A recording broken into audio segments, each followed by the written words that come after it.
ವಾಶಿಯಾ sector 17ರಲ್ಲಿನ ಆ ಹಳೆಯದಾದರೂ ವಿಶಾಲವಾದ apartment. ಇದೇ ಅಪಾರ್ಟ್ಮೆಂಟ್ನ 3ನೇ ಮಹಡಿಯಲ್ಲಿ ಶ್ರೀಕಾಂತ್ ರಾಯರ 3BHK ಫ್ಲ್ಯಾಟ್ ಇತ್ತು. ಭಾನುವಾರದ ಮುಂಜಾನೆಯ ಸಮಯವದು. ಕಿಟಕಿಯಿಂದ ಬರುತ್ತಿದ್ದ ಎಳೆಯ ಬಿಸಿಲು ಹಾಲ್ನಲ್ಲಿದ್ದ ದುಬಾರಿ ಸೋಫಾದ ಮೇಲೆ ವಿರಮಿಸಿತ್ತು.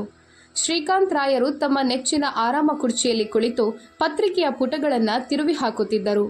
ಮುಖದ ಮೇಲೊಂದು ಕಾಯಂ ಬಿಗುಮಾನ ಮತ್ತು ಕಣ್ಣುಗಳಲ್ಲಿ ನಾನೇ ಶ್ರೇಷ್ಠ ಎನ್ನುವ ಭಾವ ಅವರ ವ್ಯಕ್ತಿತ್ವದ ಪರಿಚಯ ಮಾಡಿಕೊಡುತ್ತಿತ್ತು. ಒಂದಾನೊಂದು ಕಾಲದಲ್ಲಿ ವಾಶಿ ಮಾರ್ಕೆಟ್ನಲ್ಲಿ ಅವರ ಸಗಟು ವ್ಯಾಪಾರ ಭರ್ಜರಿಯಾಗಿ ನಡೆಯುತ್ತಿತ್ತು. ಈಗ ಅವರು ಆ ವ್ಯವಹಾರವನ್ನು ನಿಲ್ಲಿಸಿ ನಿವೃತ್ತರಾಗಿದ್ದರೂ ಸಹ ಅವರ ಸುತ್ತಲಿನ ಆ ವ್ಯಾಪಾರಿ ಅಹಂಕಾರ ಮತ್ತು ಜನರನ್ನು ಅವರ ಹಣದಿಂದ ಅಳೆಯುವ ಅಭ್ಯಾಸ ಎಳ್ಳಷ್ಟು ಕಡಿಮೆಯಾಗಿರಲಿಲ್ಲ. ಅಡುಗೆ ಮನೆಯಿಂದ ಪೋಹಾದ ಘಮಘಮಿಸುವ ವಾಸನೆ ಬರುತ್ತಿತ್ತು. ನೀಲಿಮಾ ಬಾಯಿಯವರು ಅಂದರೆ ಶ್ರೀಕಾಂತ್ ರಾಯರ ಪತ್ನಿ ಲಘುಬಗೆನಿಂದ ತಿಂಡಿ ತಯಾರಿಸುತ್ತಿದ್ದರು. ನೀಲಿಮಾ ಬಾಯಿಯವರ ಸ್ವಭಾವ ಅವರ ಹೆಸರಿನಂತೆಯೇ ಅತ್ಯಂತ ಶಾಂತ ಮತ್ತು ಗಂಡನ ಪ್ರತಿಯೊಂದು ಮಾತಿಗೆ ಹೂ ಎನ್ನುವಂತಹದ್ದು. ಮನೆಯಲ್ಲಿ ಶ್ರೀಕಾಂತ್ ರಾಯರ ಮಾತೆ ಅಂತಿಮ ಕಾನೂನು ಎನ್ನುವುದನ್ನು ಅವರು ಕಳೆದ 35 ವರ್ಷಗಳಿಂದ ಮೌನವಾಗಿ ಪಾಲಿಸಿಕೊಂಡು ಬಂದಿದ್ದರು. ನೀಲಿಮಾ, ಎಷ್ಟು ಹೊತ್ತಾಯಿತೆ? 10:15 ದಾಟಿತು. ಶಿಲ್ಪಾ ಮತ್ತು ವಿಕ್ರಮ್ ಈಗ ಬಂದೇ ಬಿಡ್ತಾರೆ. ಅವರಿಗಾಗಿ ಆ ವಿಶೇಷ ಪನೀರ್ ಪರೋಟ ಮಾಡಿದ್ಯಲ್ವಾ? ವಿಕ್ರಮ್ಗೆ ಅದು ಬಹಳ ಇಷ್ಟ. ಶ್ರೀಕಾಂತ್ ರಾಯರು ಪತ್ರಿಕೆಯಿಂದ ತಲೆ ಎತ್ತದೆಯೇ ಧ್ವನಿ ನೀಡಿದರು. ಮಾಡಿದ್ದೇನೆ. ಆದರೆ ಮುಗ್ಧಾ ಮತ್ತು ಆನಂದ್ ಬರ್ತಿದ್ದಾರಲ್ಲ ಇಂದು, ಅವರಿಗಾಗಿ ಸಾಧಾರಣ ಪೋಹ ಇಟ್ಟಿದ್ದೇನೆ. ನೀಲಿಮಾ ಬಾಯಿ ತಗ್ಗಿದ ದನಿಯಲ್ಲಿ ಉತ್ತರಿಸಿದರು. ಅವರು ಬಂದೇ ಬರ್ತಾರೆ. ಬಸ್ಸಿನ ಧೂಳು ತಿನ್ನುತ್ತಾ ಅಥವಾ ಅವರ ಆ ಹಳೆಯ ಸ್ಕೂಟರ್ ಮೇಲೆ. IT ಯಲ್ಲಿ ಕೆಲಸ ಮಾಡ್ತಾರೆ ಎನ್ನುತ್ತಾರೆ, ಆದರೆ ಜೀವನ ಮಾತ್ರ ಭಿಕ್ಷುಕರಂತೆ. ಎಷ್ಟೋ ಬಾರಿ ಹೇಳಿದ್ದೇನೆ ಒಂದು ಕಾರು ತಗೊಳ್ಳಿ ಅಂತ, ಆದರೆ ಇಲ್ಲ. ಹಣದ ಮೇಲೆ ಅವರಿಗೆ ಅತೀವ ಪ್ರೀತಿ. ಶ್ರೀಕಾಂತ್ ರಾಯರು ಮೂಗು ಮುರಿಯುತ್ತಾ ಗೊಣಗಿದರು. ಅಷ್ಟರಲ್ಲಿ ಮನೆಯ ಕರೆಗಂಟೆ ಬಾರಿಸಿತು. ನೀಲಿಮಾ ಬಾಯಿ ಧಾವಂತದಿಂದ ಸೆರಗು ಸರಿಪಡಿಸಿಕೊಳ್ಳುತ್ತಾ ಬಾಗಿಲು ತೆರೆದರು. ಸ್ನೇಹಿತರೆ, ಕತೆ ಮುಂದುವರಿಸುವ ಮೊದಲು ವಿಡಿಯೋವನ್ನು ಲೈಕ್ ಮಾಡಿ. ಬಾಗಿಲಲ್ಲಿ ಮುಗ್ಧಾ, ಆನಂದ್ ಮತ್ತು ಅವರ 8 ವರ್ಷದ ಮುದ್ದಾದ ಮಗಳು ಸಾಯಿಷಾ ನಿಂತಿದ್ದರು. ಮುಗ್ಧಾ ಸರಳವಾದ ಆದರೆ ಸುಂದರವಾದ ಹತ್ತಿಯ ಕುರ್ತಾ ಧರಿಸಿದರೆ, ಆನಂದ್ ಎಂದಿನಂತೆ ಫಾರ್ಮಲ್ ಶರ್ಟ್ ಮತ್ತು ಪ್ಯಾಂಟ್ ಧರಿಸಿದ್ದನು. ಇಬ್ಬರ ಮುಖದಲ್ಲೂ ಒಂದು ರೀತಿಯ ಅದ್ಭುತ ಶಾಂತಿ ಇತ್ತು. ಅಜ್ಜಿ ಎನ್ನುತ್ತಾ ಸಾಯಿಷಾ ನೀಲಿಮಾರವರನ್ನ ಅಪ್ಪಿಕೊಂಡಳು. ಸಾಯಿಷಾ ನೋಡಲು ಎಷ್ಟು ಮುದ್ದಾಗಿದ್ದಳು, ಅಷ್ಟೇ ಸಂಸ್ಕಾರವಂತ ಮತ್ತು ಚುರುಕಾಗಿದ್ದಳು. ಅವಳು ಮನೆಯೊಳಗೆ ಕಾಲಿಡುತ್ತಲೇ ಶ್ರೀಕಾಂತ್ ರಾಯರ ಪಾದಗಳನ್ನ ಮುಟ್ಟಿ ನಮಸ್ಕರಿಸಿದಳು. ಬಂದ್ಯಾ? ಹೋಗು, ಅಜ್ಜಿಗೆ ಸಹಾಯ ಮಾಡು. ಶ್ರೀಕಾಂತ್ ರಾಯರು ಅತ್ಯಂತ ಶುಷ್ಕವಾಗಿ ಸಾಯಿಷಾಗೆ ಉತ್ತರಿಸಿದರು. ಮುಗ್ಧಾ ಮತ್ತು ಆನಂದ್ ಸಹ ಅವರಿಗೆ ನಮಸ್ಕರಿಸಿದರು. ಆದರೆ ಶ್ರೀಕಾಂತ್ ರಾಯರು ಕೇವಲ ತಲೆ ಅಲ್ಲಾಡಿಸಿ ಅದನ್ನು ಸ್ವೀಕರಿಸಿದರು. ಆನಂದ್ ಮತ್ತು ಮುಗ್ಧಾ ಸೋಫಾದ ಒಂದು ಮೂಲೆಯಲ್ಲಿ ಕುಳಿತರು. ಮುಗ್ಧಾ ಮನೆಯ ಮೇಲೆ ಕಣ್ಣಾಡಿಸಿದಳು. ಇಂದಿನ ಭಾನುವಾರವು ಎಂದಿನಂತೆ ಕಳೆಯಲಿದೆ ಎಂದು ಅವಳಿಗೆ ತಿಳಿದಿತ್ತು. ತಂದೆಯ ಹೀಯಾಳಿಸುವ ಮಾತುಗಳ ಸುರಿಮಳೆ ಮತ್ತು ತಂಗಿಯ ಅತಿಯಾದ ಹೊಗಳಿಕೆ ಈ ಮನೆಯ ಅಲಿಖಿತ ನಿಯಮವೇ ಆಗಿ ಹೋಗಿತ್ತು. ಏನಳಿಯಂದ್ರೆ, ನಿಮ್ಮ ಹಳೆಯ ದ್ವಿಚಕ್ರ ವಾಹನವನ್ನು ಎಲ್ಲಿ ನಿಲ್ಲಿಸಿದ್ದೀರಿ? ಹೊರಗೆ ಅಪಾರ್ಟ್ಮೆಂಟ್ ಎದುರು ವಿಕ್ರಮ್ನ ಹೊಸ ಲಕ್ಷಾಂತರ ರೂಪಾಯಿ ಬೆಲೆಯ ಕಾರು ಬಂದು ನಿಲ್ಲಲಿದೆ. ಅದರ ಪಕ್ಕದಲ್ಲಿ ನಿಮ್ಮ ಆ ಗುಜರಿ ಗಾಡಿಯನ್ನು ನಿಲ್ಲಿಸಬೇಡಿ. ವಾಚ್ಮ್ಯಾನ್ಗೆ ಹೇಳಿ ಮೂಲೆಯಲ್ಲಿ ನಿಲ್ಲಿಸಲು ಹೇಳಿ. ಶ್ರೀಕಾಂತ್ ರಾಯರು ಚಹಾದ ಕಪ್ ಕೈಗೆತ್ತಿಕೊಳ್ಳುತ್ತಲೇ ಮೊದಲ ಬಾಣ ಬಿಟ್ಟರು. ಆನಂದ್ ಮುಖದ ಮೇಲಿನ ಕಿರುನಗು ತುಸು ಕೂಡ ಕಡಿಮೆಯಾಗಲಿಲ್ಲ. ಅವನು ಅತ್ಯಂತ ಶಾಂತವಾಗಿ ಹೇಳಿದನು, ಮಾವ, ಗಾಡಿಯನ್ನು ಪಾರ್ಕಿಂಗ್ನಲ್ಲೇ ವ್ಯವಸ್ಥಿತವಾಗಿ ನಿಲ್ಲಿಸಿದ್ದೇನೆ. ಆ ಗಾಡಿ ಹಳೆಯದಾಗಿದ್ರೂ ನಮ್ಮೆಲ್ಲ ಕೆಲಸಗಳನ್ನು ಸಮಯಕ್ಕೆ ಸರಿಯಾಗಿ ಪೂರೈಸುತ್ತದೆ. ನಮಗೆ ಸದ್ಯಕ್ಕೆ ಹೊಸ ಕಾರಿನ ಅಗತ್ಯವಿಲ್ಲ ಅಂತ ಅನಿಸುತ್ತದೆ. ಅಗತ್ಯವಿಲ್ವಾ? ಅರೆ, ವಿಕ್ರಮ್ನ ನೋಡಿ. ಸೀವುಡ್ಸ್ನ ಆ ಹೈಫೈ ಅಪಾರ್ಟ್ಮೆಂಟ್ನಲ್ಲಿ ಇರ್ತಾನೆ ಅವನು. ಅವನ ಆ 3 ಕೋಟಿಯ ಫ್ಲ್ಯಾಟ್ ಏನು? ಅವನ ಲೈಫ್ ಸ್ಟೈಲ್ ಏನು? ಅಪಾರ್ಟ್ಮೆಂಟ್ ಒಳಗೆ ಹೋದರೆ ಯಾವುದೋ 5 ಸ್ಟಾರ್ ಹೋಟೆಲ್ಗೆ ಹೋದಂತ ಅನಿಸುತ್ತದೆ. ಮತ್ತೆ ನೀವಿಬ್ರು ಗಂಡ ಹೆಂಡತಿ ಸೇರಿ ತಿಂಗಳಿಗೆ 1.5 ಲಕ್ಷ ಸಂಪಾದಿಸ್ತೀರಿ. ಆದರೂ ಇನ್ನು ಪನ್ವೇಲ್ನ ಆ ಸಾಧಾರಣ ಬಾಡಿಗೆ ಮನೆಯಲ್ಲಿ ವಾಸಿಸುತ್ತಿದ್ದೀರಿ. ನಾಚಿಕೆ ಆಗೋದಿಲ್ವಾ ನಿಮಗೆ? ಸ್ವಂತ ಮನೆ ಇಲ್ಲ ಎಂಬುದಕ್ಕೆ. ಶ್ರೀಕಾಂತ್ ರಾಯರ ಧ್ವನಿ ಈಗ ನಿಧಾನವಾಗಿ ಏರತೊಡಗಿತು. ಮುಗ್ಧಾಳ ಎದೆಯಲ್ಲಿ ನಡುಕ ಉಂಟಾಯಿತು. ಅವಳು ಗಾಬರಿಯಿಂದ ಸಾಯಿಷಾ ಕಡೆ ನೋಡಿದಳು. ಸಾಯಿಷಾ ಪಕ್ಕದ ಕುರ್ಚಿಯಲ್ಲಿ ಕುಳಿತು ಚಿತ್ರ ಬಿಡಿಸುತ್ತಿದ್ದಳು. ಆದರೆ ಅವಳ ಕಿವಿಗಳು ಅಜ್ಜನ ಮಾತುಗಳ ಕಡೆಗಿದ್ದವು. ಮಗಳ ಮುಂದೆ ತನ್ನ ಗಂಡನಿಗೆ ಈ ರೀತಿ ಅಪಮಾನವಾಗುತ್ತಿರುವುದನ್ನು ಕಂಡು ಮುಗ್ಧಾಳಿಗೆ ಒಳಗಿನಿಂದ ತುಂಬಾ ಬೇಸರವಾಯಿತು. ಅಪ್ಪ, ನಮಗೆ ನಮ್ಮ ಬಾಡಿಗೆ ಮನೆ ಇಷ್ಟ ಇದೆ. ನಾವಲ್ಲಿ ಸುಖವಾಗಿದ್ದೇವೆ. ಮನೆ ಖರೀದಿಸುವುದು ಎನ್ನುವುದು ಅವರವರ ವೈಯಕ್ತಿಕ ನಿರ್ಧಾರವಾಗಿರಬಹುದು ಅಲ್ವಾ? ಮುಗ್ಧಾ ತನ್ನ ಧ್ವನಿಯನ್ನು ಸಾಧ್ಯವಿದ್ದಷ್ಟು ಶಾಂತವಾಗಿರಿಸುತ್ತಾ ವಿವರಿಸಲು ಪ್ರಯತ್ನಿಸಿದಳು. ಸುಖವಾಗಿದ್ದೀರಾ? ಎಂಥ ಸುಖ? ಬೇರೆಯವರ ಮಾಲೀಕತ್ವದ ಗೋಡೆಗಳನ್ನು ಸ್ವಂತ ಮನೆ ಅಂತ ಭಾವಿಸುವುದು ಮೂರ್ಖತನ ಮುಗ್ಧ. ನಾಳೆ ಆ ಮನೆ ಮಾಲೀಕ ಹೊರ ಹಾಕಿದ್ರೆ ಮಗಳನ್ನು ಕರೆದುಕೊಂಡು ಎಲ್ಲಿಗೆ ಹೋಗ್ತೀರಿ? ರಸ್ತೆಗೆ ಬರ್ತೀರಾ? ವಿಕ್ರಮ್ ಮತ್ತು ಶಿಲ್ಪಾಳನ್ನ ನೋಡಿ, 35ನೇ ವಯಸ್ಸಿನಲ್ಲಿ ಸ್ವಂತ ಸಾಮ್ರಾಜ್ಯವನ್ನ ಕಟ್ಟಿಕೊಂಡಿದ್ದಾರೆ. 4 ಜನ ಗೌರವ ಕೊಡುತ್ತಾರೆ ಅವರಿಗೆ. ನಿಮ್ಮನ್ನು ಯಾರು ಕೇಳ್ತಾರೆ? ನಿಮ್ಮ ಸಾಧಾರಣ ಬಟ್ಟೆ ಮತ್ತು ಆ ಬಾಡಿಗೆ ಮನೆ ನೋಡಿ ನನ್ಗಂತೂ ಕೆಲವೊಮ್ಮೆ ನನ್ನ ಸಂಬಂಧಿಕರ ಮುಂದೆ ನಿಮ್ಮನ್ನ ಪರಿಚಯಿಸಲು ನಾಚಿಕೆಯಾಗುತ್ತದೆ. ಶ್ರೀಕಾಂತ್ ರಾಯರು ಈಗ ಸಂಪೂರ್ಣವಾಗಿ ಮೈಮರೆತು ಮಾತನಾಡುತ್ತಿದ್ದರು. ನೀಲಿಮಾಬಾಯಿ ಅಡುಗೆ ಮನೆಯ ಬಾಗಿಲಲ್ಲಿ ನಿಂತು ಮೌನವಾಗಿ ಈ ಅಪಮಾನವನ್ನ ಕೇಳುತ್ತಿದ್ದರು. ಅವರ ಕಣ್ಣಲ್ಲಿ ನೀರಿತ್ತು. ಆದರೆ ಗಂಡನನ್ನು ತಡೆಯುವ ಧೈರ್ಯ ಅವರಲ್ಲಿರಲಿಲ್ಲ. ಸಾಯಿಷಾ ಚಿತ್ರ ಬಿಡಿಸೋದನ್ನ ನಿಲ್ಲಿಸಿದಳು.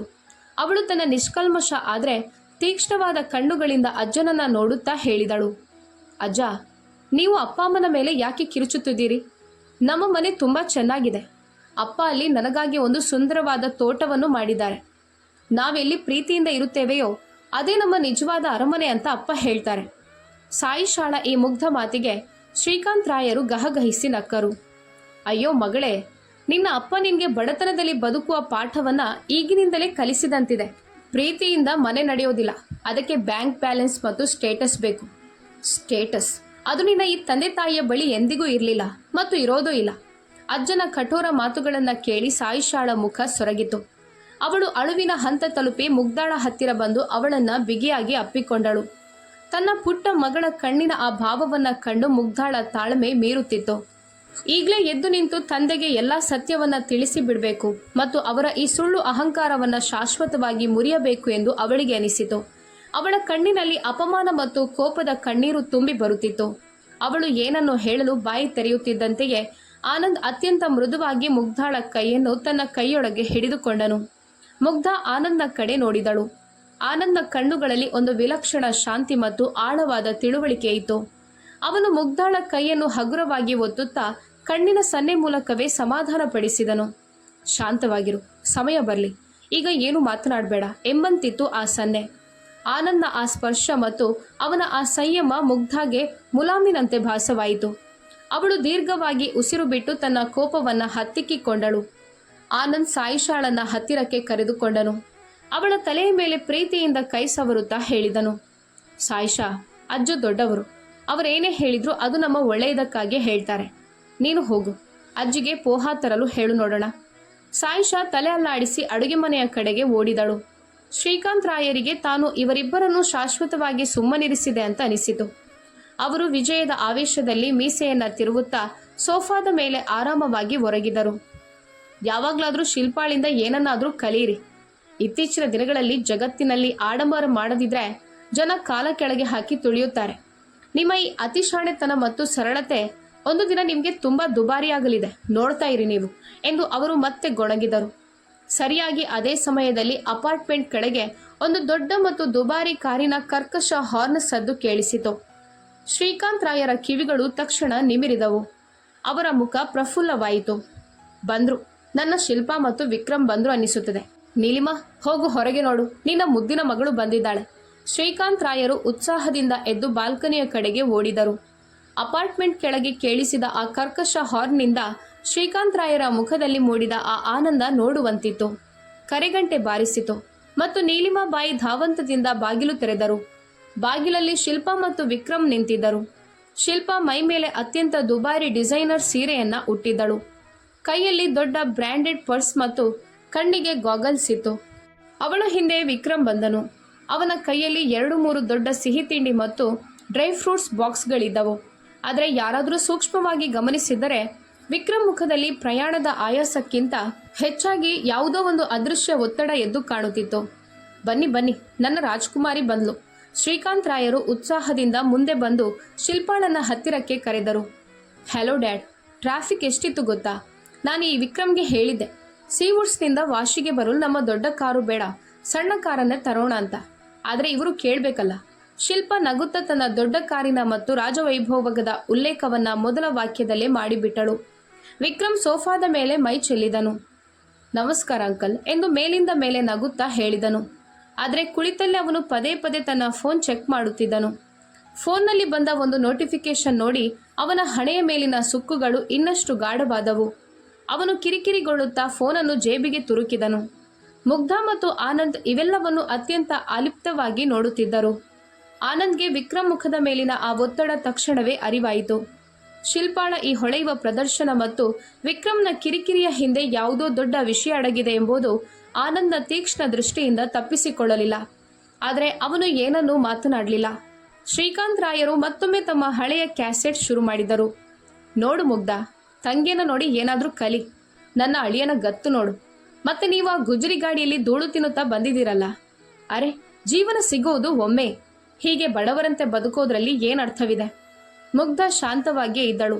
ಅವಳು ಕೇವಲ ಮೃದುವಾಗಿ ಮುಗುಳ್ನಕ್ಕಳು. ಆದರೆ ಅವಳ ಈ ಶಾಂತಿಯ ಹಿಂದೆ ಒಂದು ದೊಡ್ಡ ಮತ್ತು ಭದ್ರವಾದ ಅಡಿಪಾಯವಿತ್ತು. ಅದರ ಅಲ್ಪ ಕಲ್ಪನೆಯು ಶ್ರೀಕಾಂತ್ ರಾಯರಿಗೆ ಇರಲಿಲ್ಲ. 10 ವರ್ಷಗಳ ಹಿಂದೆ ಮುಗ್ಧ ಮತ್ತು ಆನಂದ್ ವಿವಾಹವಾದಾಗ ಇಬ್ಬರ ಸಂಬಳವು ತೀರಾ ಸಾಧಾರಣವಾಗಿತ್ತು. ಆನಂದ್ ಒಬ್ಬ ಸಾಮಾನ್ಯ ಕುಟುಂಬದಿಂದ ಬಂದ ಅತ್ಯಂತ ಚತುರ ಮತ್ತು ದೂರದೃಷ್ಟಿಯುಳ್ಳ ಯುವಕನಾಗಿದ್ದನು. ಮದುವೆಯ ಮೊದಲ ದಿನದಿಂದಲೇ ಶ್ರೀಕಾಂತ್ ರಾಯರು ಆನಂದ್ನನ್ನು ಅವನ ಸರಳತೆಯ ಕಾರಣಕ್ಕಾಗಿ ಹೀಯಾಳಿಸಲು ಪ್ರಾರಂಭಿಸಿದ್ದರು. ನನ್ನ ಮುಗ್ಧಾಳ ಹಣಬರಹವೇ ಕೆಟ್ಟದ್ದು ಎಂದು ಅವರು ಪದೇ ಪದೇ ಹೇಳುತ್ತಿದ್ದರು. ಆದರೆ ಆನಂದ್ ಎಂದಿಗೂ ಎದುರು ಉತ್ತರ ನೀಡಲಿಲ್ಲ. ಮದುವೆಯ ಆರಂಭದ ದಿನಗಳಲ್ಲಿ ಆನಂದ್ ಮುಗ್ಧಾಳನ್ನ ಹತ್ತಿರ ಕುಳ್ಳಿರಿಸಿಕೊಂಡು ಒಂದು ವಿಷಯವನ್ನ ಅತ್ಯಂತ ಸ್ಪಷ್ಟವಾಗಿ ಹೇಳಿದ್ದನು. ಮುಗ್ಧ, ನಾವು ಜನರ ಕಣ್ಣಿಗೆ ಬೀಳಲು ಅಥವಾ ಯಾರಿಗಾದರೂ ಏನನ್ನಾದರೂ ಸಾಬೀತುಪಡಿಸಲು ಹಣವನ್ನು ದುಂದುವೆಚ್ಚ ಮಾಡಬಾರ್ದು. ನಮ್ಮ ಸಂಪಾದನೆ ನಮ್ಮ ಬೆವರು. ಅದನ್ನು ಆಡಂಬರಕ್ಕೆ ಹಾರಿಸುವ ಬದಲು ನಮ್ಮ ಭವಿಷ್ಯದ ಅಡಿಪಾಯಕ್ಕೆ ಸುರಿಯೋಣ. ನಾವೊಂದು ಟೀಮ್ ಆಗಿ ಕೆಲಸ ಮಾಡೋಣ. ಮತ್ತು ನಿಜವಾಗಿಯೂ ಅವರಿಬ್ಬರು ಒಂದು ಪರ್ಫೆಕ್ಟ್ ಟೀಮ್ ಆದರು. ಅವರು ಹೋಟೆಲಿಂಗ್, ದುಬಾರಿ ಬ್ರ್ಯಾಂಡೆಡ್ ಬಟ್ಟೆಗಳು, ಪ್ರತಿ 2 ವರ್ಷಕ್ಕೊಮ್ಮೆ ಬದಲಾಯಿಸುವ ಮೊಬೈಲ್ ಮತ್ತು ಪ್ರದರ್ಶನಕ್ಕಾಗಿ ತೆಗೆದುಕೊಳ್ಳುವ ಕಾರು, ಈ ಎಲ್ಲ ವಿಷಯಗಳನ್ನು ಬದಿಗಿಟ್ಟರು.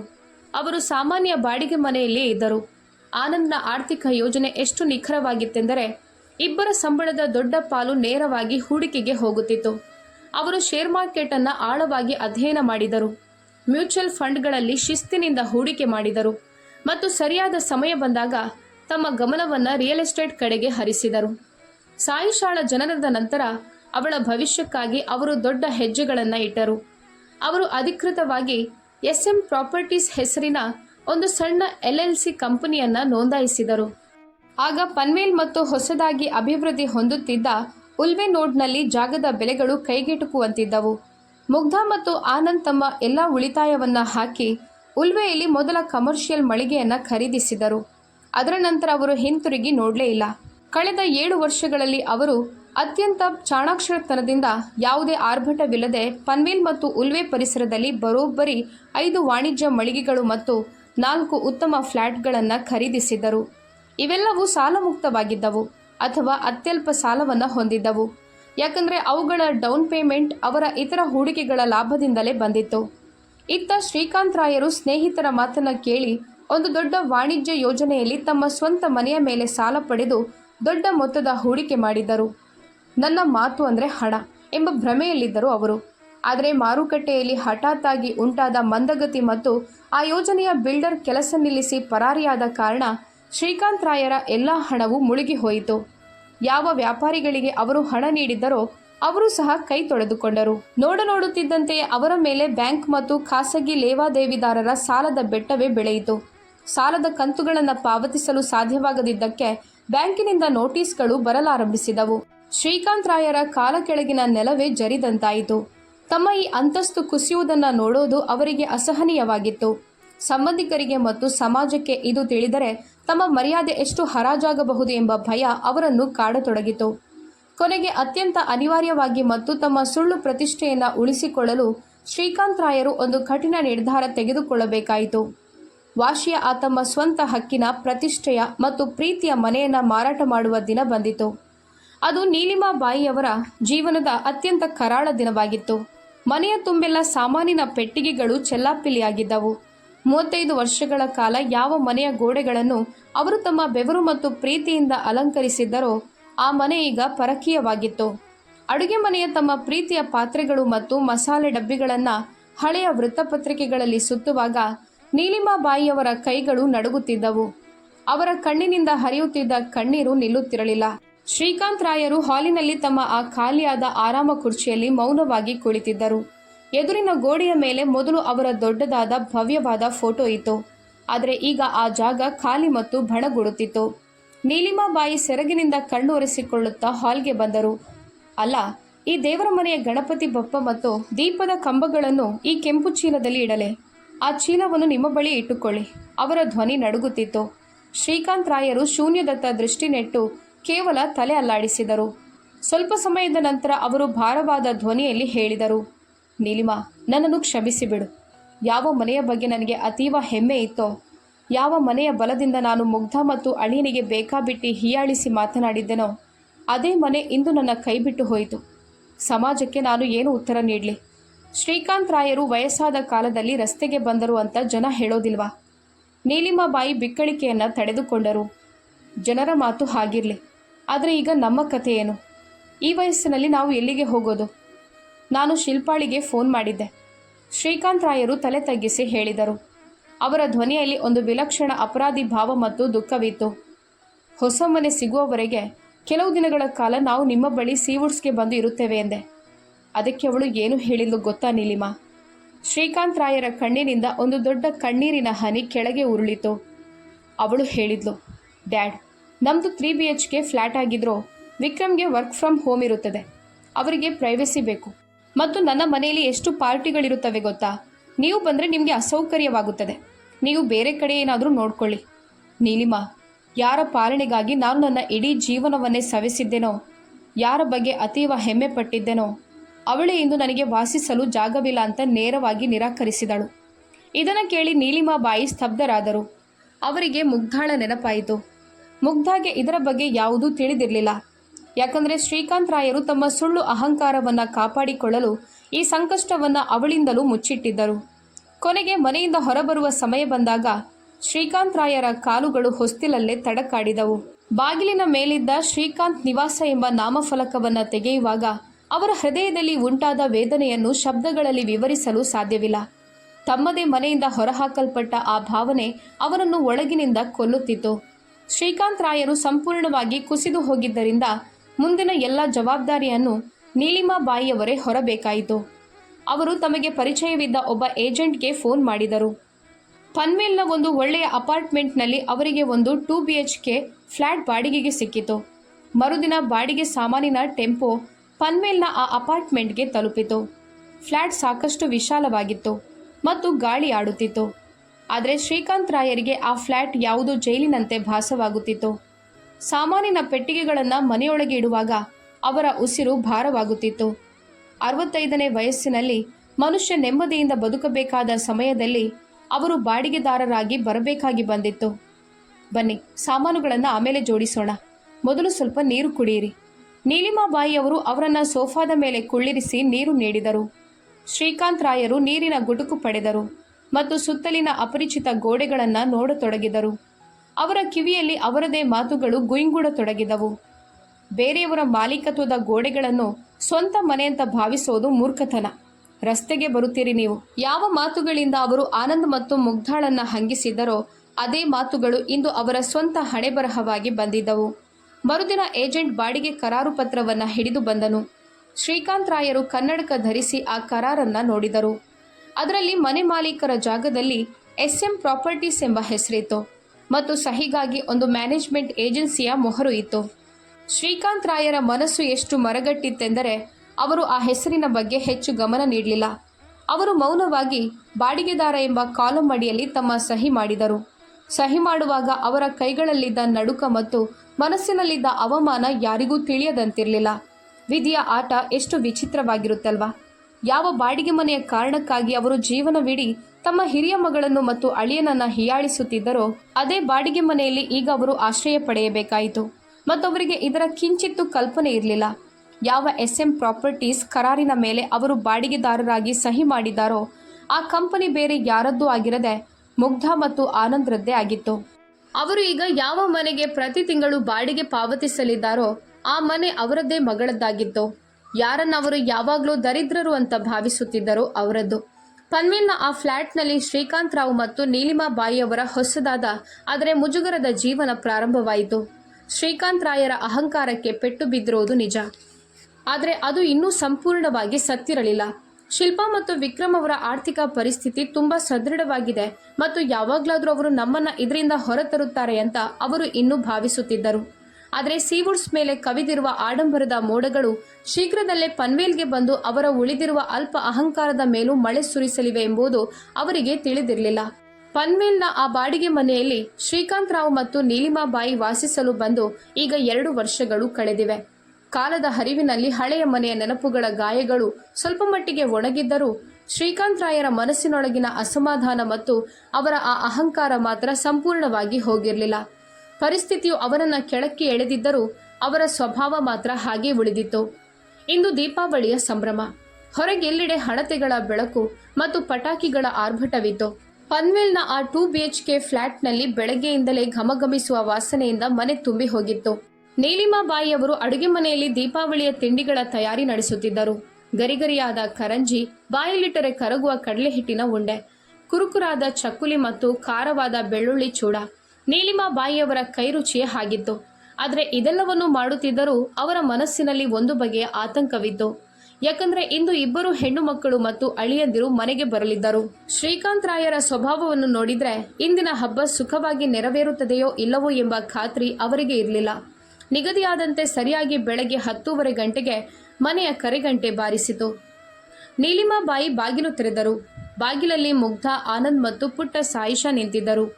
ಮುಗ್ಧ ಎಂದಿನಂತೆ ಸರಳವಾದ ಆದರೆ ಅತ್ಯಂತ ಸುಂದರವಾದ ಪೈಠಣಿ ಬಣ್ಣದ ಸೀರೆಯನ್ನು ಉಟ್ಟಿದ್ದಳು ಮತ್ತು ಆನಂದ್ ಸರಳವಾದ ತಿಳಿ ಬಣ್ಣದ ಖಾದಿ ಕುರ್ತಾ ಧರಿಸಿದ್ದನು.